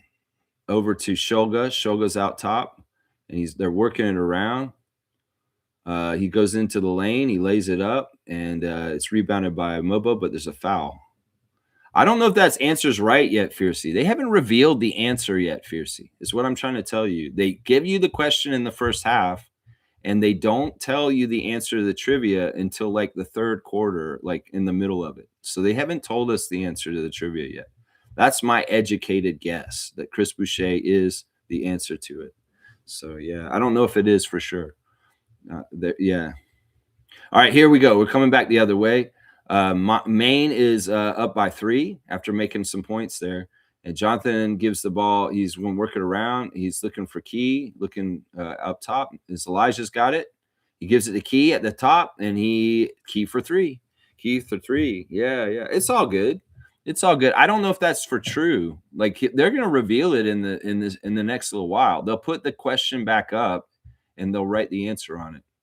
So if you guys, I'm pretty sure it's Chris because Chris had some of the most amazing offensive numbers in G League. That's why he was the MVP of G League and the Defensive Player of the Year in G League the same year. It was crazy. He had this monster season. He was like the best defender and the best offender. Chucky got the steal and the 3. That was such an awesome pick by Chucky. He just kind of like the guy wasn't looking. And he just jacked him. He just took the ball right away from him and dribbled up and got the 3. So now this Raptors 905 are up by 3.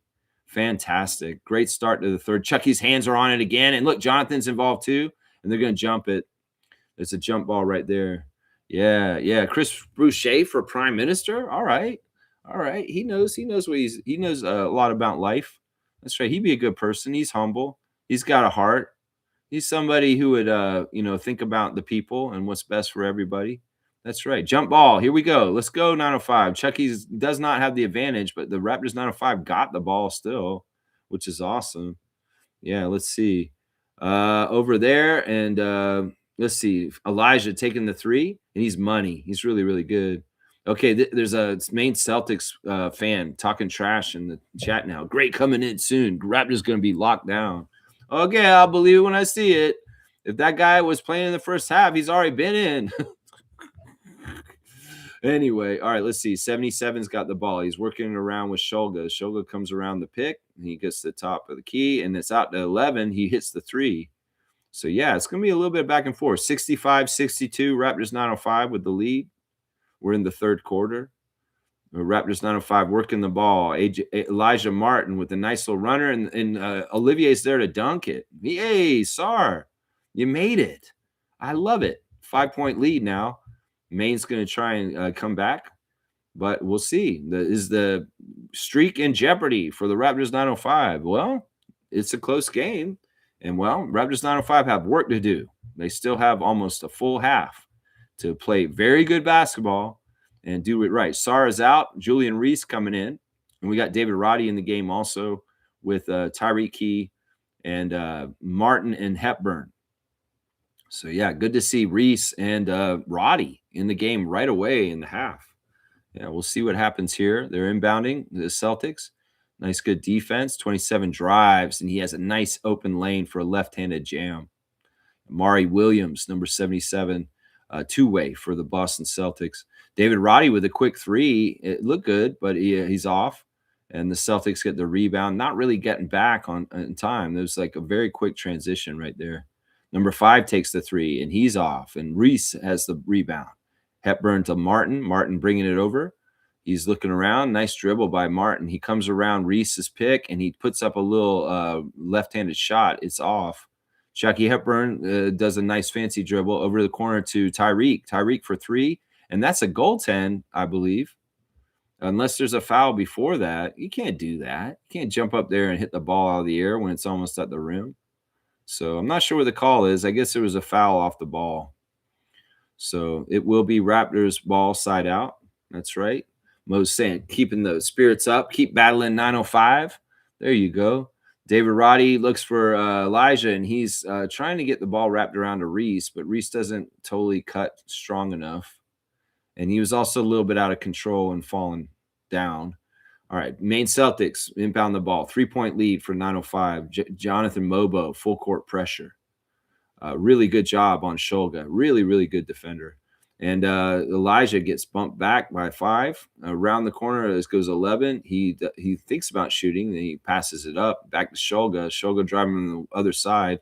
And there's a nice shot in the corner by Maine Celtics. 6-7. So these kids are doing the 6-7. Both of this is 6-7.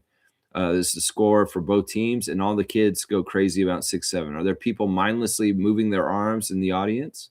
Probably. This is one something weird, like training kids to do 6-7. What is this? I don't know. Okay, Jarkel Joyner entering the game, number 1 for Chucky. Yeah, let's see what happens here. Isaac Campbell's got he's still cooking that jambalaya. That's right, 6-7. It's goofy. All right, Jonathan, make the free throw. If he hits it, we'll go to 6-9. 69. There you go. Raptors 69-67.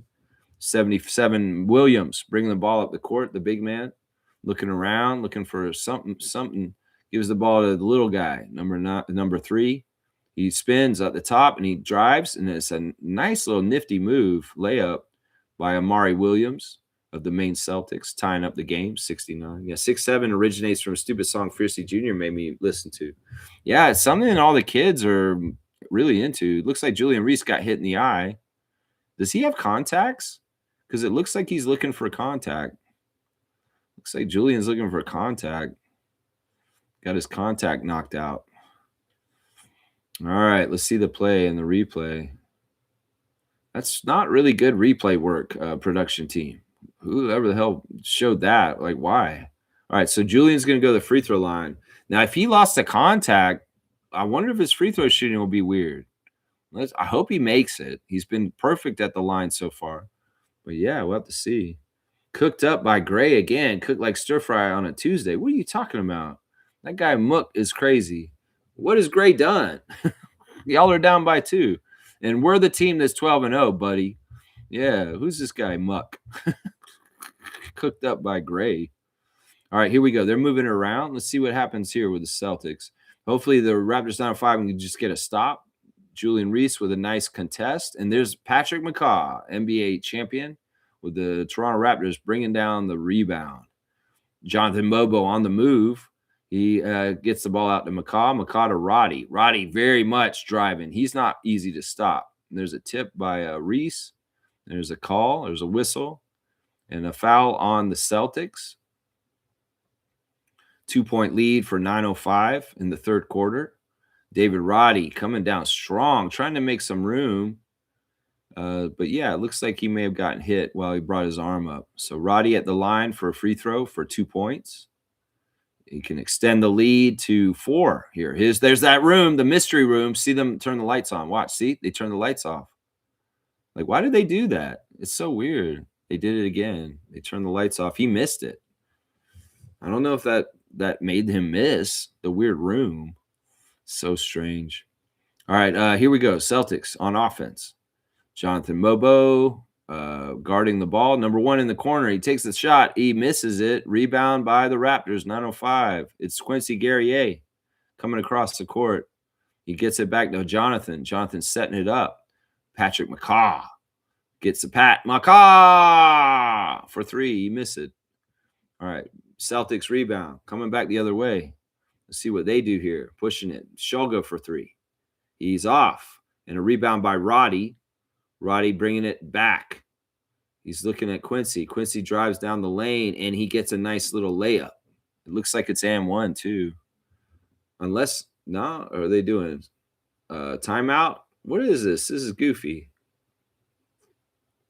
What? Are they not counting it? Is it an offensive foul? I don't know. The refereeing's been really kind of weird tonight. It's been kind of like I don't understand what they're calling and what they're not calling tonight. It's weird. It is weird. Yeah. Hopefully the 905 can hang on.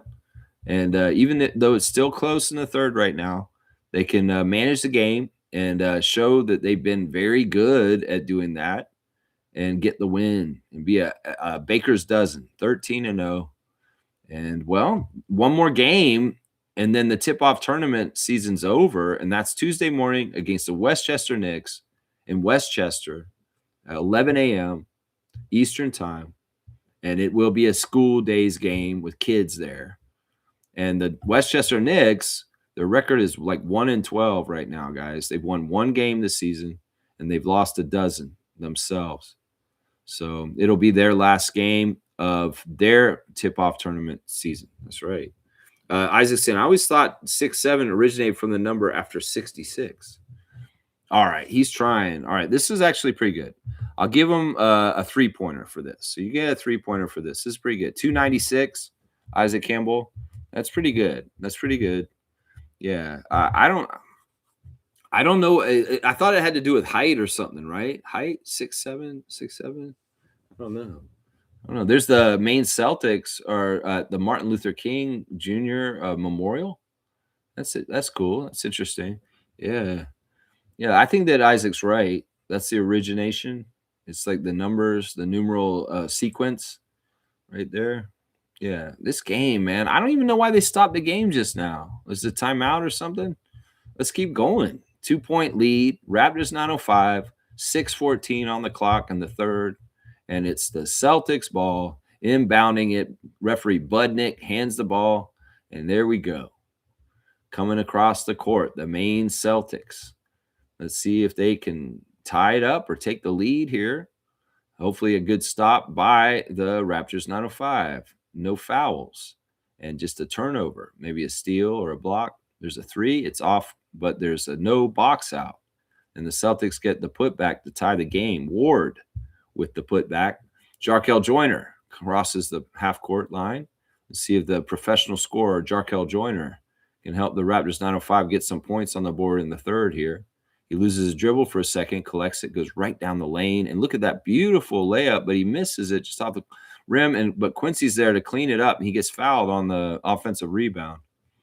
Big Q, Quincy Guerrier of Montreal Alliance, getting fouled and going to the line. He should be shooting one for 2 points. Yeah, that's a nice move by Jarkel. And see, yeah, he comes up with it. He gets hit on the arm, loses the ball. So Guerrier at the line. There's that mystery room. Look at this. See, they're doing the light a lot. I'm telling you, they're doing that on purpose. Now the Raptors 905 have missed the shot. That's so weird. Why do they do that? What's going on with that room up there and the light? That's 2 missed free throws in the second half with that angle with the mystery room. I'm telling you, this is like a Stephen King novel. There you go. All right, there's an easy dunk, and the Maine Celtics are up by 2 now. Easy dunk there, yeah. If it's saying 1-12 team is the most dangerous because they desperately need a win, similar to Wounded Animal. Yeah, there's some truth to that. But it also shows that they've had a hard time organizing themselves to even get a win. And hopefully if we just play smart, we can just kick their butt. They're actually pretty bad. I remember that game against them. And yeah, we'll just have to see how it goes. I don't want to get ahead this one. This is the one right in front of us, and it's even right now. 73, 73, 440 in the third. Or dribble the ball around, takes a three, and he bricks it, and the rebound is Quincy's to have. Quincy gives it to Jarkel. Jarkel driving fast. He kicks it out to Roddy. Roddy for three. He's short.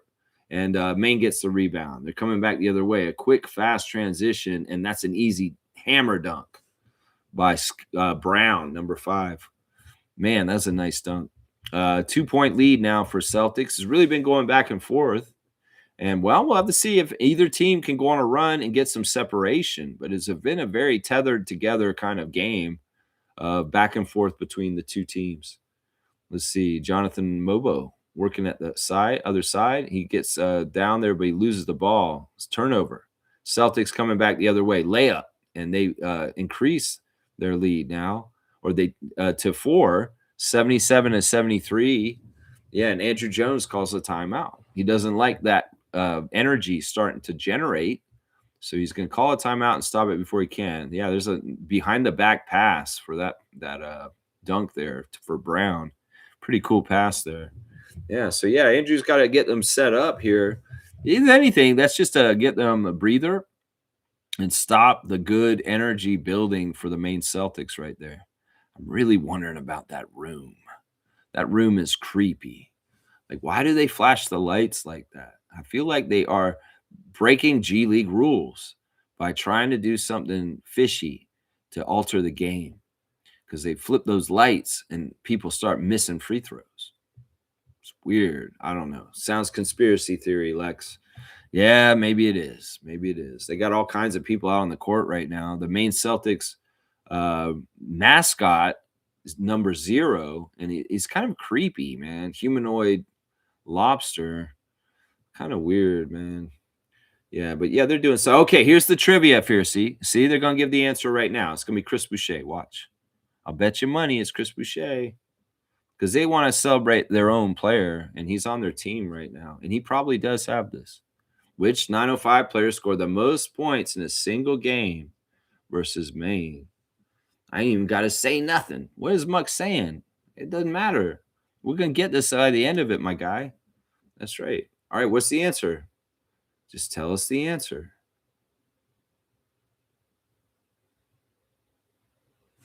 I guess I could do this. Let me do it this way. Oh, they don't have it. It's interesting. Who is it? They haven't even. Oh, it's AJ Lawson. Interesting. AJ Lawson last year. Oh, no, earlier this year. The first time we played them, he got the most points against them. That's cool. I'm glad it's AJ. I knew it would be a Canadian guy. That's cool. Jarkel Joyner dribbling across the court. He's got the ball. Elijah Martin. That's really cool. I'm glad that it's AJ. Olivier Sarr back out to Jarkel. Jarkel dribble. He gets back behind the three-point line, and he misses his brick. And it's a rebound by the Maine Celtics, up by 4, coming back the other way. Yeah. Let's see. I don't even know what that guy in that comment section is talking about at this point. Muck01. I don't know what's going on there. Yeah, AJ Lawson. I guess it was the first game of this season. Yeah, there's a big score there by Maine Celtics to increase the lead to 6. Jarkel Joyner operating at the top. We need some bench points from the bench guys in right now. Look at Roddy. He's such a load. There's no way you can stop that. The dude is just a ram. He goes right through. He's just physical. And it was a nice little kind of over his head layup on that one, too. It was pretty cool. Look at the little dribble over my head and into the basket. And he's going to get an M1. So hopefully he can convert on this and close the gap to being only a 3-point lead. Degenhart has entered the game once again for the 905. And we see Chucky and Elijah in the backcourt. There's that crazy room. And Roddy misses the free throw again. I'm telling you, there's something weird going on here. It's very, very strange. 4-point game. Converting free throws is not working this way. And that weird room is like, I don't know what's going on up there. What is that about? All right, short, very bad 3-point shot by number 7 of the Maine Celtics. That was horrible. Now the Raptors 9-5 coming up the court really fast, kind of caught them off guard. Let's see. Roddy latches it up, and Olivier can't handle it. It goes off the backboard, and Maine's coming back the other way. Seven's got an easy layup. Yeah, Olivier Sarr, man, he's frustrating. Let's just put it that way. Probably not the best entry pass or idea by the player initiating it either. Let's see. Chucky coming down and drive. He throws it up, tries to give it to Sarr again. When are you going to learn, Chucky? Don't do that. Olivier can't be counted on. Olivier can't be counted on for that. I'm telling you right there. There's a three by Maine. He's way off. It's an air ball. Chucky throws it up to Elijah. Elijah might be able to do something here, but it dribbles off somebody's foot, and they're waiting to see whose ball it is. It's going to stay on the Raptors side. Amari Williams coming back into the game. See who inbounds the ball for the 905. It's Chucky. Just don't try and lob it to Olivier anymore. It's not working. Tyson for three. He had it, but he didn't take it. Chucky working around, gets it to Tyson again. He's going to throw it back out. It's Elijah in the corner. Crazy shot. It's short. Not the best shot, but the shot clock, Maine Celtics coming back up the court. It's a 6-point lead for Maine. Let's see. There's the little guy, number 3. He throws it over, and Mari gets the ball stolen from him by Chucky. Chucky's driving. Nice layup by Chucky Hepburn. Definitely the player of the game for the 905 so far today. Now it's a 4-point game. Yeah, it can't be a one-man show, just Chucky Hepburn. I hear you, Mo. I hear you. We need some more contributions from other guys for sure. Yeah, Olivier's so frustrating. Isn't he infamous? He's got that length and height, but he's just not. I don't know. I don't know what it is. There's another bad 3 by the Maine. Thank God they can't shoot. Thank God. All right, there's another bad 3 by Maine. I knew it before he even made it because it shot it. Yeah, I knew it was going to be a brick. Chucky Hepburn over to Roddy. Roddy drives. He's going to get this. Watch. Oh, yeah. There you go. That toilet bowl spin. Comes in the rim, comes out, hits the backboard, rim goes back in. That's right. That's right. Isaac's got them crustaceans on parade. Crustaceans on parade. Down, down, down, down, down, down, down. All right, here we go. Long pass and a great catch by Dagenhart. That is some stuff right there. Kaz has got it out there. You guys, are you taunting them? You guys are the Raptors fans. They're going to think you're Maine Celtics guys. 2-for-1 lobster sale. Here we go. Here we go. Isaac might get a dunk from the YouTube chat box. He can get a dunk from there. Under 10 seconds to go. It's tied up, 81-81. Let's go. Give a good defensive stand. Roddy holds him off, and it looks like it's going to be a shot clock violation. And it will be Raptors 905 ball with 3.4 seconds to go in the third 81-81 game. Very, very competitive game today. And number 2's guarding the inbounds. Nice long arms. And there you go. Chucky's got it. You got to launch it soon, my guy. There he is at half court. It's well short. So we're tied after 3. And we will have 12 minutes to decide this one coming up. Look at the festive people with their holiday sweaters and their goofiness. Yeah, it's a good game in Maine today in the G League. 905, Maine Celtics, 81-81 at the break. Yeah, 2-for-1 lobster sale. Yeah, they might have that down at the grocery store right now. That's right. What else are you? Yeah. Once again, y'all, if you want Pop-Tarts, Nature's Valley, great Canadian Pop-Tart company. That's right. Maybe I should eat some. No, don't eat right now. This is dry. This will mess you up, Lex. Also, real quick, y'all, you want to buy something for your Raptor fan in your life? Get We the Raptors by Eric Smith and Andrew Bricker. I'm going to do a book report on this when I'm finished reading it. I've read most of it. And, when I finish it, at some point, we're going to have a Sunday book report. And I'm going to talk a little bit about this book and what I thought about it, because we do that sometimes. Sunday special report, Sunday special book report. Okay, now they've just messed up the whole court with a bunch of oranges or onions or whatever they got out there, little mini basketballs. It's just some sort of game where they got to get them all and put them in the hoop. Like, why they do that? It's going to take forever. That's right. Somebody's making fun of Muck, telling him to change his name to Gray 01. Why did that happen? Why would they even put those balls out there like that? I've seen them do this before in Maine. Maybe this is some sort of straight state tradition in Maine. Throw the balls on the floor and clean them up as fast as you can. Okay. What was the whole point of that? Like, seriously, did somebody win a competition there? No. It's just like, yeah, it's very weird in-game ops. It's like, let's make a mess and see who can clean up fast. I don't know. The game's got to start again. Marcy Williams is pissed. Why'd y'all throw a bunch of onions on the court? Hey, what is this? What is this? I guess you put some onion in that jambalaya when you're cooking some crawdaddy. That's right. I guess you do put some onion in there. Yes, you do. Yes, you do. That's right. All right, they're waiting. We're ready. I don't know what they're doing. Well, now we're back to festive holiday sweaters and dancing and pom-poms. What is this? What is this? Steal your pass, steal your girl. What are you talking about? Muck is he's deranged, obviously. He's deranged. Stealing my username, whatever. We're gonna see who wins by the end of this. That's right. The lively crowd in Maine. So lively. Yeah, they're very festive. Look at this. Even the elf came to the game. That's right. All right, we're back in action. The cameraman finally waking up and get back to action. Here we go. Maine's got the ball with the game tied. Just started the fourth quarter. We got the last frame to go. 9:05. This is where you show who you are. That's right. Shulga is out there for a wide open three. He misses it. A lot of missed threes. That's right. And it looks like we got the ball. Is there a foul on the 9:05 or is it a foul on the Celtics? Yeah, I think the foul might be actually on 9:05 because they're giving the ball to the Celtics, it looks like. They're inbounding side out. So you're giving them an extra chance. Maybe a little bit of a push on somebody there. All right, let's see. We got Shulga back to the little guy. He's coming down the lane. Oh, that's 7. That's not the little guy. There's the little guy. And the little guy hits the 3 finally. They finally hit a 3 or something like that. Hold on, good sir. Nobody else wants to be called Muck 01. Isaac Campbell is trying to – he's going to get some dunk. He's not trying. He's just funny. That's a horrible pass by Chucky Hepburn. Picked off by the little guy 3. And Shulga chases down a bad pass from him. And, well, we got a deflection, and we're hitting the floor. And I don't know whose ball it is. It's ours now.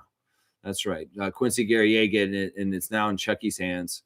Chucky's trying to figure out what to do. Keith's got it for 3 at the top, and he hits it. I love it. I love it. I love it. Tying up the game, 84-84.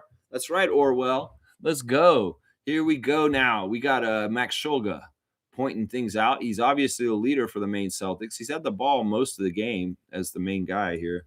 Yeah. 84-84, 10:47. That's right.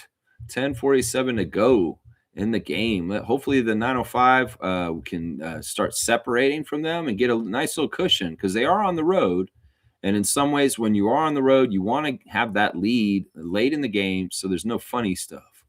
That's right. Let's see. Shulga over to his teammate, number 11, in the corner, the little guy for 3. He's off this time. Tyreek Key chases it down. Great effort by Tyreek Key. He's dribbling across, and he gets Jonathan. Jonathan's driving too, and Quincy right in for a dunk. Great misdirection by the Raptors, and getting an easy layup for Quincy Guerrier to take the lead 86-84. We're going to call a barn burner today. With a close game, 10 minutes to go in the game, and let's see what happens. Amari Williams backing down Quincy Guerrier. He kind of bulldozed him. It's an offensive foul. They're going to go ahead and call it. Yeah, that's awesome. You can't just do that, man. What are you doing, man? You're just going to run in and forearm somebody just to make some room? Nah. Referees called it offensive foul. Raptors 9:05 ball. That's right. That's right. Let's go. 9:05, baby. That's right. I don't know what those announcers are saying on the YouTube channel, but I know what this announcer's saying. That's right. Let's go. Roddy comes around the pick. He gets the ball over to Key. Key's been very good in this game, hitting some open threes at times. There he is getting down the lane. He's a good scorer. He's just a little too strong on that one, but they are going to bail him out with a whistle. So we'll see Tyreek Key at the line, I believe. So, yeah, good stuff. The 9:05 reconvening right there, getting a little leadership with Chucky Hepburn and Jonathan Mobo. Yeah, it's a nice move. He got hit on the arm, and, yeah, there's a little bit of a yeah. I mean, if they wanted to challenge that, they might be able to. But go ahead and just shoot the free throw. Okay, here's that weird room again. They didn't flick the light this time, and he made it. There's something to that. I'm telling you right now. They didn't flick the light this time. Maybe they fell asleep on it. 4-point game, 88-84. Raptors 905 on top. Let's see, the little guy, number 3, over to Shulga. Shulga's dribble. He stutters, steps, and Mari Williams right at the rim. He gets it. He falls hard. Looks like he's holding his back. It doesn't look good, man. When somebody falls like that, that they got hurt. And well, he's getting that up, so that's good to see. Good to see the young man is all right. And I guess maybe he's going to get a 3-point play here if he gets the chance to make this free throw. Yeah, Quincy got him pretty good.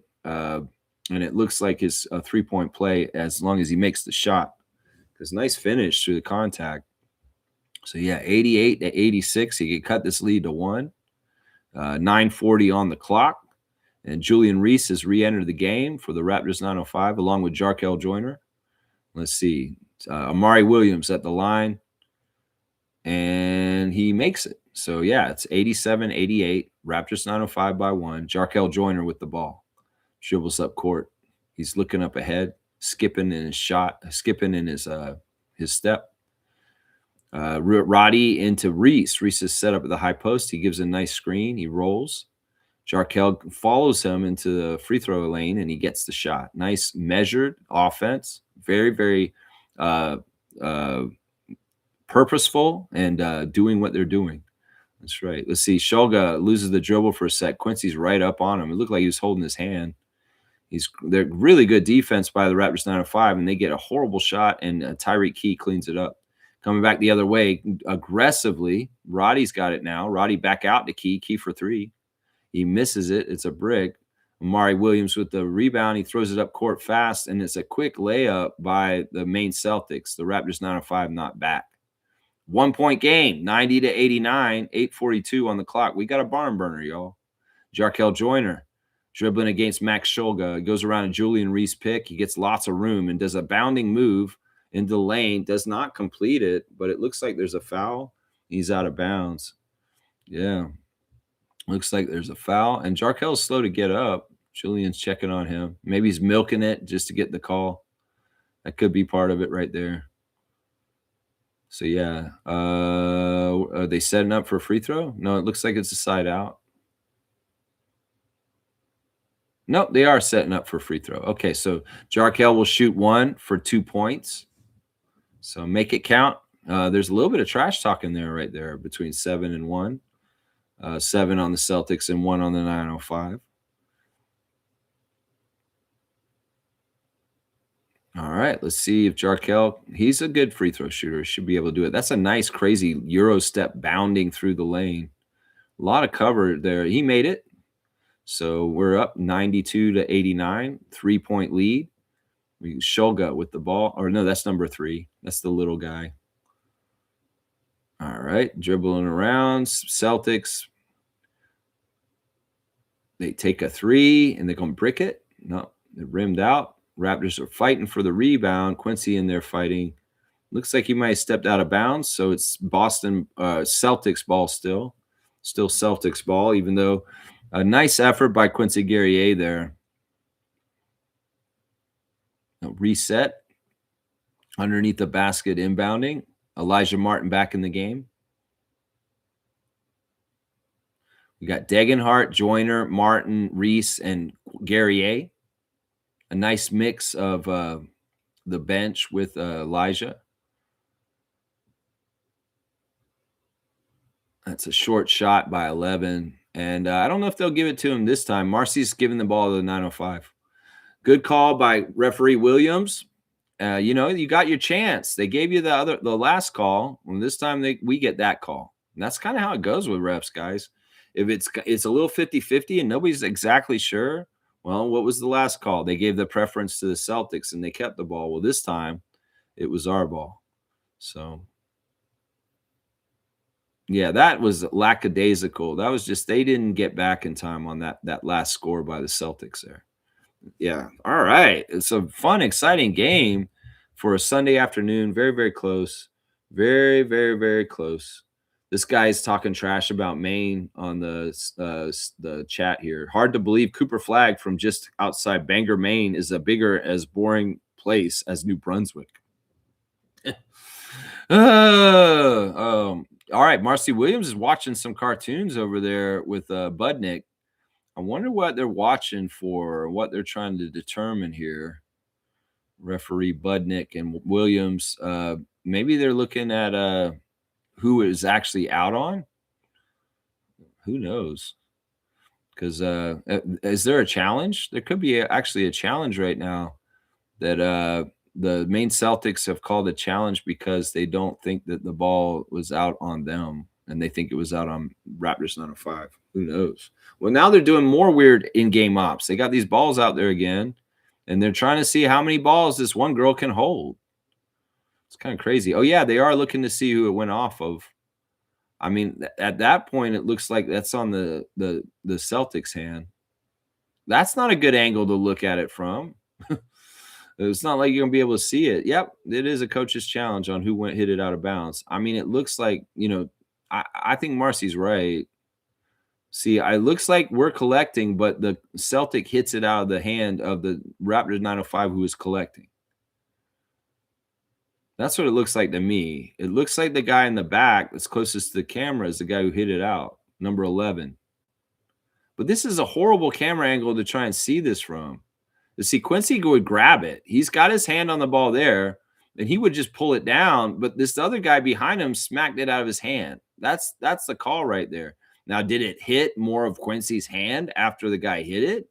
That's what they got to determine. But with the technology in a G League game like this with no cameras around, they may not have a good angle on this to see it. I would want to look at the camera on the that angle. That angle will probably tell you more than that far off angle.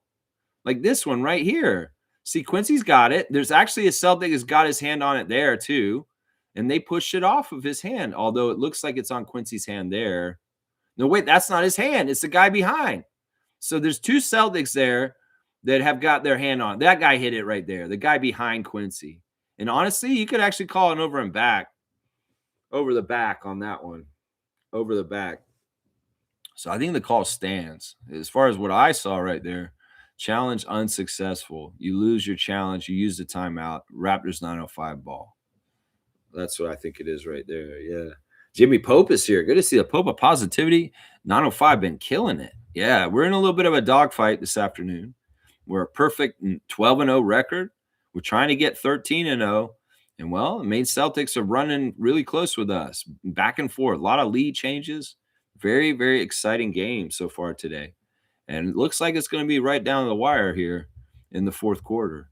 Yeah, hope we keep it perfect. Yeah, for sure. So, they're doing things the right way. They play like a team. They play hard, and good things happen for them. So that's what they got to do. In some ways, if they make those shots, more open shots, and execute more on layups and stuff, they'd be doing better.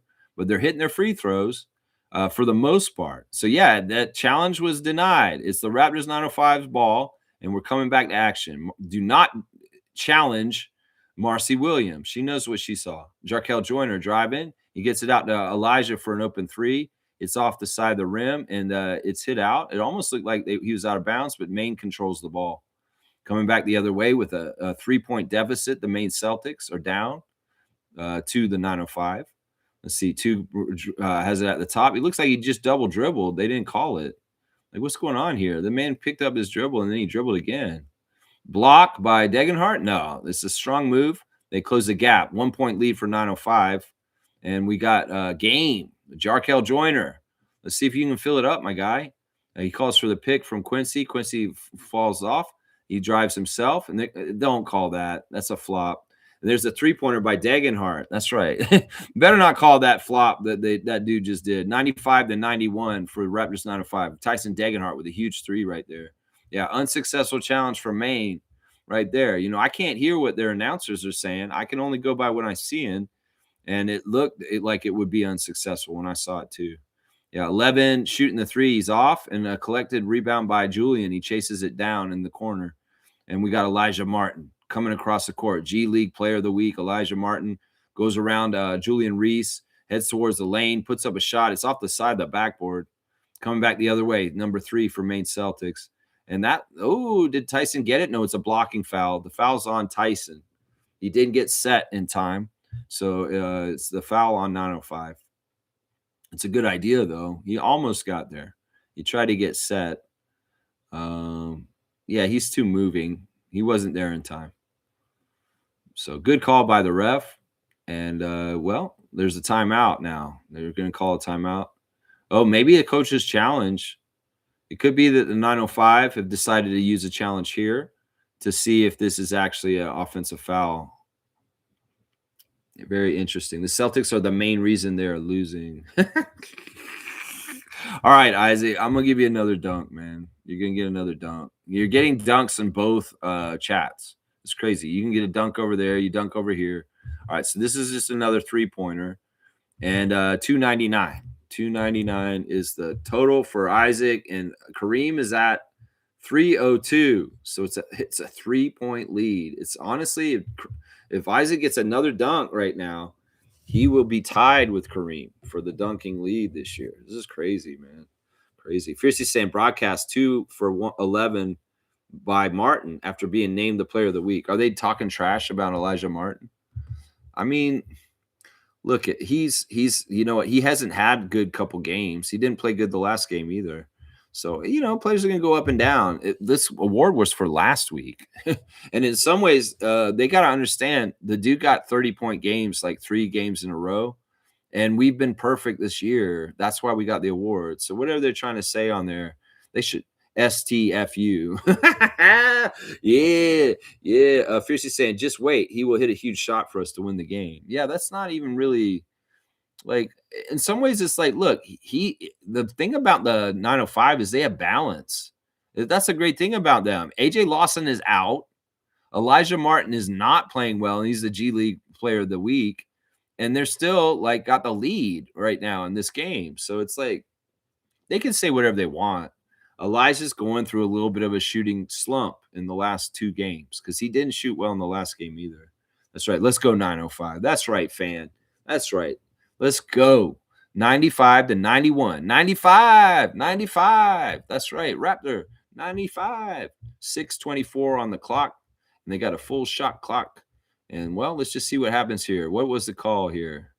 What was the call? The drive of the game. They're showing this one drive where the guy went all the way down. He almost got blocked, too. And I was a while back. Sarr got blocked. And then, yeah, that was Williams. That was in the first quarter, I think.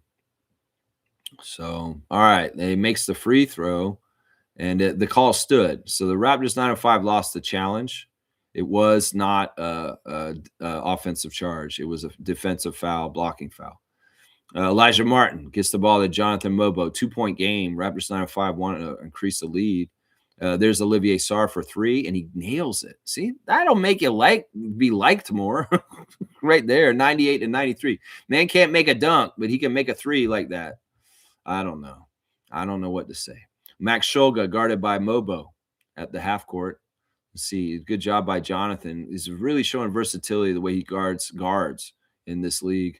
Wow, big time by Sarr. Nice defense, but they're going to call a goaltend because the ball was on its arc coming down. So 95, 3-point game again. Yeah, it's a good effort, and Sarr did get it, but unfortunately the arc was already coming down towards the rim. And that is a goaltend by NBA rules. So, all right, let's see if the 905 can continue stack. We're under 6 minutes to go in the game, and this is crunch time, baby. Let's go. Chucky inbounds it to Martin. Hepburn and Martin, the 2-way backcourt for the Raptors 905. Mixed results. Hepburn having the better game today, but Martin still very key in different ways. He's a good presence on defense no matter what. Chucky Hepburn getting into the middle and dumps it off to Jonathan Mobo for the hammer jam. Very, very easy, nice misdirection dunk. Good job. And here we go. Maine Celtics coming this way. That's right. Let's go. Raptors 905. Let's win this game. First to 100 wins. That's what I heard statistically. That's right. Maine Celtics get the Shulga in the corner. He takes the 3. It's so bad. That must have been touched by Jonathan Mobo. There's no way Max Shulga hit that ball so bad like that because it just hit the backboard, the side of the backboard. We've been seeing the ball hit the side of the backboard a lot in this game. It's kind of crazy. Yeah, see, they got to give him the ball because it's like Mobo touched that, obviously. There's no way that dude shot that bad. Seriously, like we'll see it again. See, he misdirected it, and then it hit the side of the backboard and went out of bounds. So that's out of bounds on Jonathan, unfortunately, even though it's a great play by him. That's why Bill Russell used to say, just grab the ball.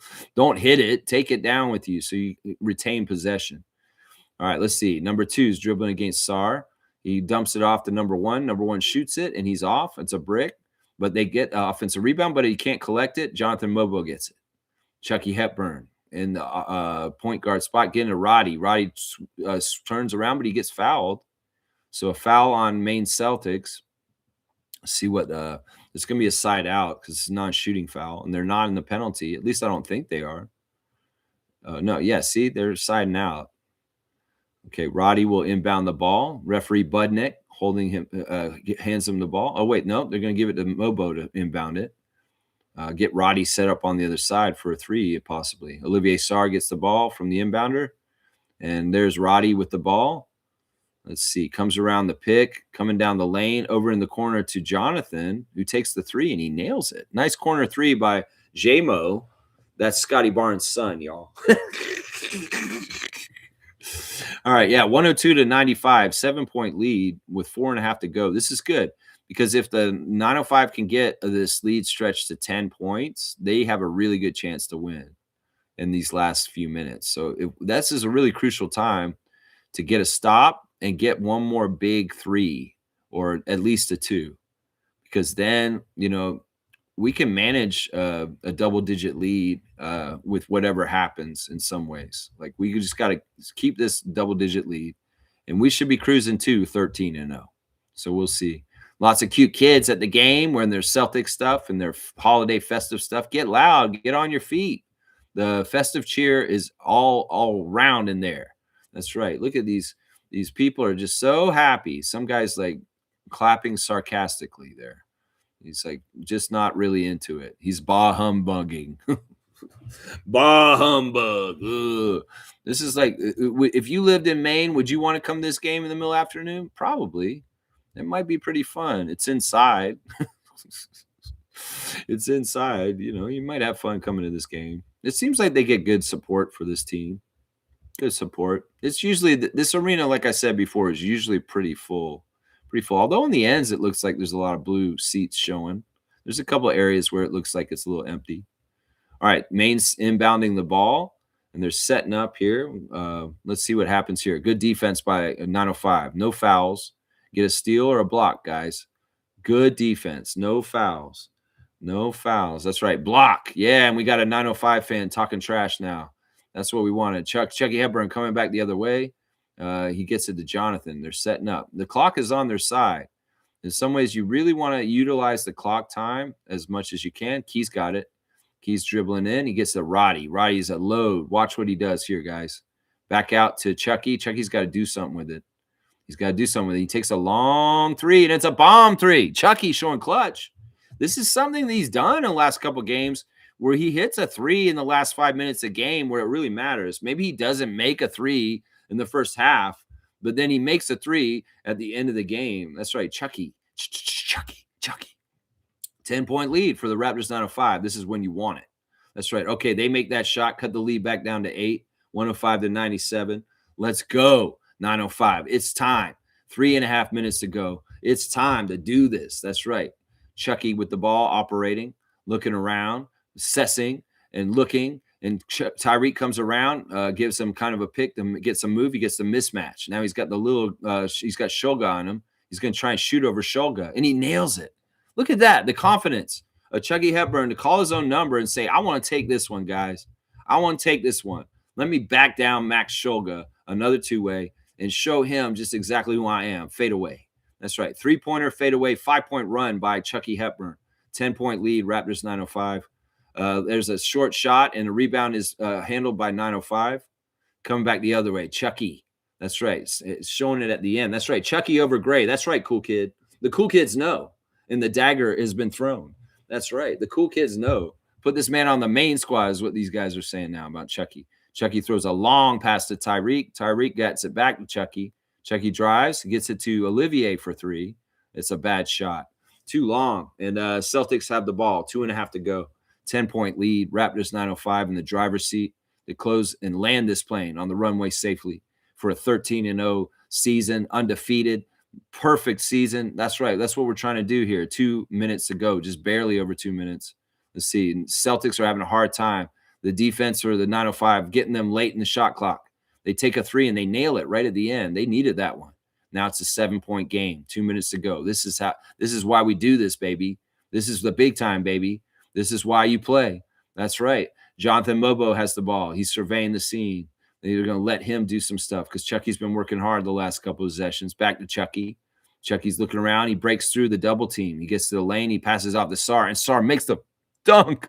Thank you, Sar. And the thing about that is you didn't try and do a weak-ass layup. You went up strong and dunked it through the basket. Thank you, Olivier Sar. Thank you. Oh, my gosh. Oh, my gosh. Yeah. Yeah. How come they can't make shots in the NBA? Somebody's asking, I guess, about Chucky. Isaac's saying the announcers suddenly realized the 905 were the better team all along. That's funny. That's funny right there. Yeah. Let's see. Chucky cooking right now. That's right, Kaz. That's right. Chucky is cooking right at this moment. Max Shulga at the free throw line, and it's under 2 minutes, so he's going to actually get to shoot both the free throws here. It's under 2 minutes. They go back to the other rule where each free throw has to be made, and it doesn't count for both. So he takes the first one. He nails it. 101 to 109, minute 33 on the clock to end this game. Let's see some of the Maine fans starting to head for the doors, it looks like. Even in that small-ass arena, they're starting to go there. You see Raptors fans in there? That's awesome. That's awesome. All right, Jonathan Mobo inbounds to Elijah Martin. It is a 7-point game, a minute and a half to go. Exactly. You got to get across the half court, guys. Jonathan hurries over. Chucky's got the ball. Nice full court pressure by the Maine Celtics on that. It was very much dangerous that they almost got an 8-second call. Jonathan to Chucky. Chucky over to David. David drives and out to Elijah. Elijah for three. He nails it. There you go. Elijah Martin may be shooting so bad, announcer. Boy, he just made it just now when it matters. 10-point lead again with a minute to go now. The clock is definitely not on Maine's side. And, well, here's your Christmas cheer, Maine Celtics fans. That's right. We're going to give you a gift real quick here in Maine real quick. You're getting a gift from the 905 real quick. That's right. The announcers are livid. I love it. I love it. That's so funny. Good stuff. Yeah, 905 ain't no joke. There's a reason why we're 12-0. And y'all are learning this out in the great state of Maine right now. That's right. Y'all are learning something today. The jambalaya is almost ready, Isaac. It's almost ready. I can smell it. It was at the end of the kitchen cooking when you can really smell those crawdaddy getting cooked to a nice red. That's right. And I can smell that sausage in there with it. Jambalaya is just so good. It's going to be so good with the rice. Oh, yeah. We're going to be serving it up right now. What are they doing? What are they looking at? Did they think that was too late or what? Yeah. That bucket is good. If they're wondering about whether it came before the shot clock or not, go ahead and look at it. Who cares? Who cares, Jacob Budnick? You go ahead and look at it, Budnick. Yeah, go look at it, Marcy. That's fine. That's right. Let's go, Raptors 9-5. That's right, Fiercey. That's right. It's 10-point lead. The shot stands. 58 seconds on the clock. That's right. Yeah. What kind of shot clock doesn't have decimals? Yeah, I don't know. That's kind of crazy. That is kind of crazy. Well, even if they don't count it, we don't care. Salty. They're going to take it back? They're erasing it? What's going on here? What's going on here? They're going to take it away? 112 to 102 is what it says for me right now, but maybe they're going to detract. If it says 109, 102, all of a sudden, well, nope, it's good. They're keeping it. There you go. You can't take that away from the G League Player of the Week, Elijah Martin. There you go. Shulga's working against Mobo. The clock is running down. Is not the friend of the Maine Celtics. 7 drives on the baseline. He kicks it back out. They're in disarray. The Raptors 905 defense is all over them, but they do make an inexplicable 3 to cut the lead down to 7. That's right. That's right. Kareem's saying winning games without your best player speaks volumes. Yeah, AJ Lawson, I would say he's their best player. I would say that. Although Mobo is pretty good too.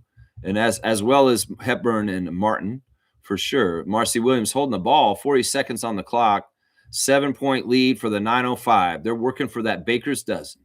That's right. They're cooking up some buns and some jambalaya. And there's a little bit of hand holding there. I didn't know you wanted to dance with me. Dance with me. I'm going to hold your hand at the end of the game. What is that about? Like, seriously, there's a foul. It looks like it'll be, what are they doing? I guess they're timing out, I guess. I'm going to drag this out. Drag this out a little bit. Event security stand in just in case the raucous crowd comes and bum rushes the court for some reason right here. I don't know. It's like, all right, let's just hang around and stand around for a while. Waste some more people's time. Here we go. Yeah, Amari Williams had a pretty good game for the Maine Celtics right there. There's a Philly Boston fan there. He's got a Phillies hat on. Yeah, that's interesting. Yeah. Kareem Thomas saying just gonna run the table. Yeah. Yeah. Let's get this 13-0 and then 1-12 Westchester Knicks. This guy's picking his nose with his chain. How do you do that, kid? How do you pick a nose with a chain, man? What's going on there, man? Yeah, this crowd is a lively bunch for sure. That's right. A lively, lively bunch. All right. So I guess we got the ball and we're on our end of the court, which is fantastic. That's right. This game is bowled over. That's right, Isaac. It's smelling like it's real good. It tastes real good. I just had a taste of it. The jambalaya is fantastic. There's a long pass down to Chucky. He's just going to run the clock. He's got to get back, though, and get it back across by 8. He gets back across. Yeah, we're running that clock. 6, 5, 4, 3. Elijah on the drive. He gets hit. So it looks like he might be shooting a free throw. Free throw or 2. That's right. Under 30 seconds to go in the game. And it's a 7-point lead for the Raptors 905. So close to landing this plane safely on the runway for another big victory.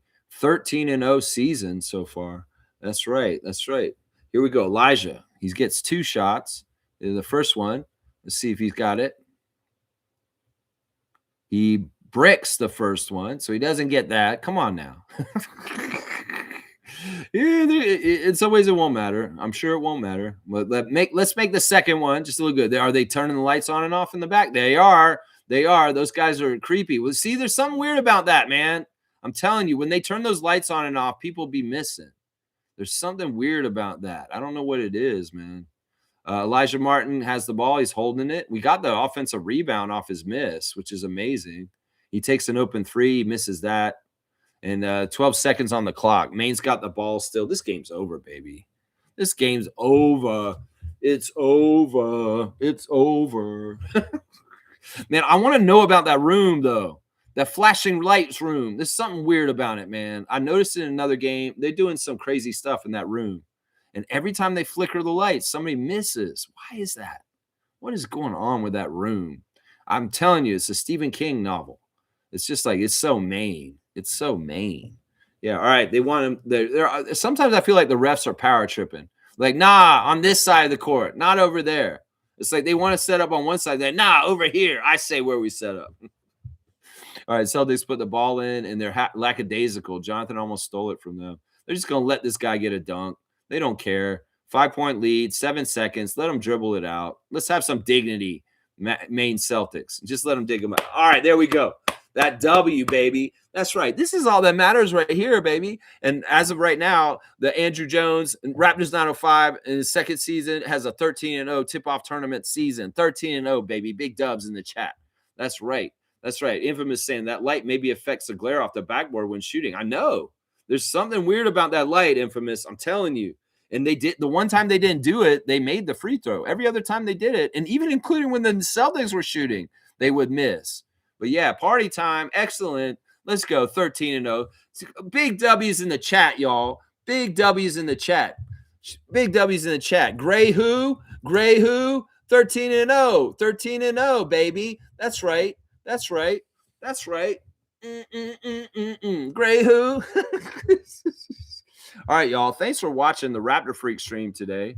We just watched an epic and glorious another victory by the Raptors 905. We love you, Raptors 905. You guys are awesome. Tomorrow on the show for the preview for the Miami Heat game for the Toronto Raptors, I'll have my 5 stars of the game from this game because I have to compilate it afterwards. And we'll do a little recap of the box score then.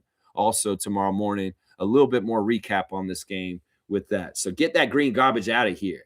That's right. Let's go Raptors 905. I hope y'all are proud of your team. They're really good. The game was tight, wasn't it, Monique? But it was a good game. It was a lot of fun. You were right. It was going to be a tough game. You called it. And, well, I'm very proud of our team and how they played and how they took care of things. Infamous, you appreciate my call of the game? I know I was a little erratic, maybe a little all over the place at times, but it's fun. And in some ways, for not hearing what they're saying on the broadcast and me just calling it from what I see visually, I'm trying to get the calls right. I seem like I do all right with it. All right, y'all. I hope y'all have a great rest of your Sunday afternoon. And I'll see y'all tomorrow at 9:30 a.m. for Raptor Freak preview of the Miami Heat game with the Toronto Raptors coming back from their sabbatical and finally coming back after 5 days off. So, yeah, good job, 905. We'll have to see who gets the chain today. And I'll also see you guys for 905 call on Tuesday morning at 11 a.m. calling the game, their next game in the tip-off tournament. Let's go Raptors 905. Let's go Toronto Raptors. Let's go Toronto Tempo. Let's go Raptor Freaks. I'll see you guys tomorrow, 9:30 a.m. Thanks for joining me today. I really appreciate it. It was fun. And I hope you guys just bless all around.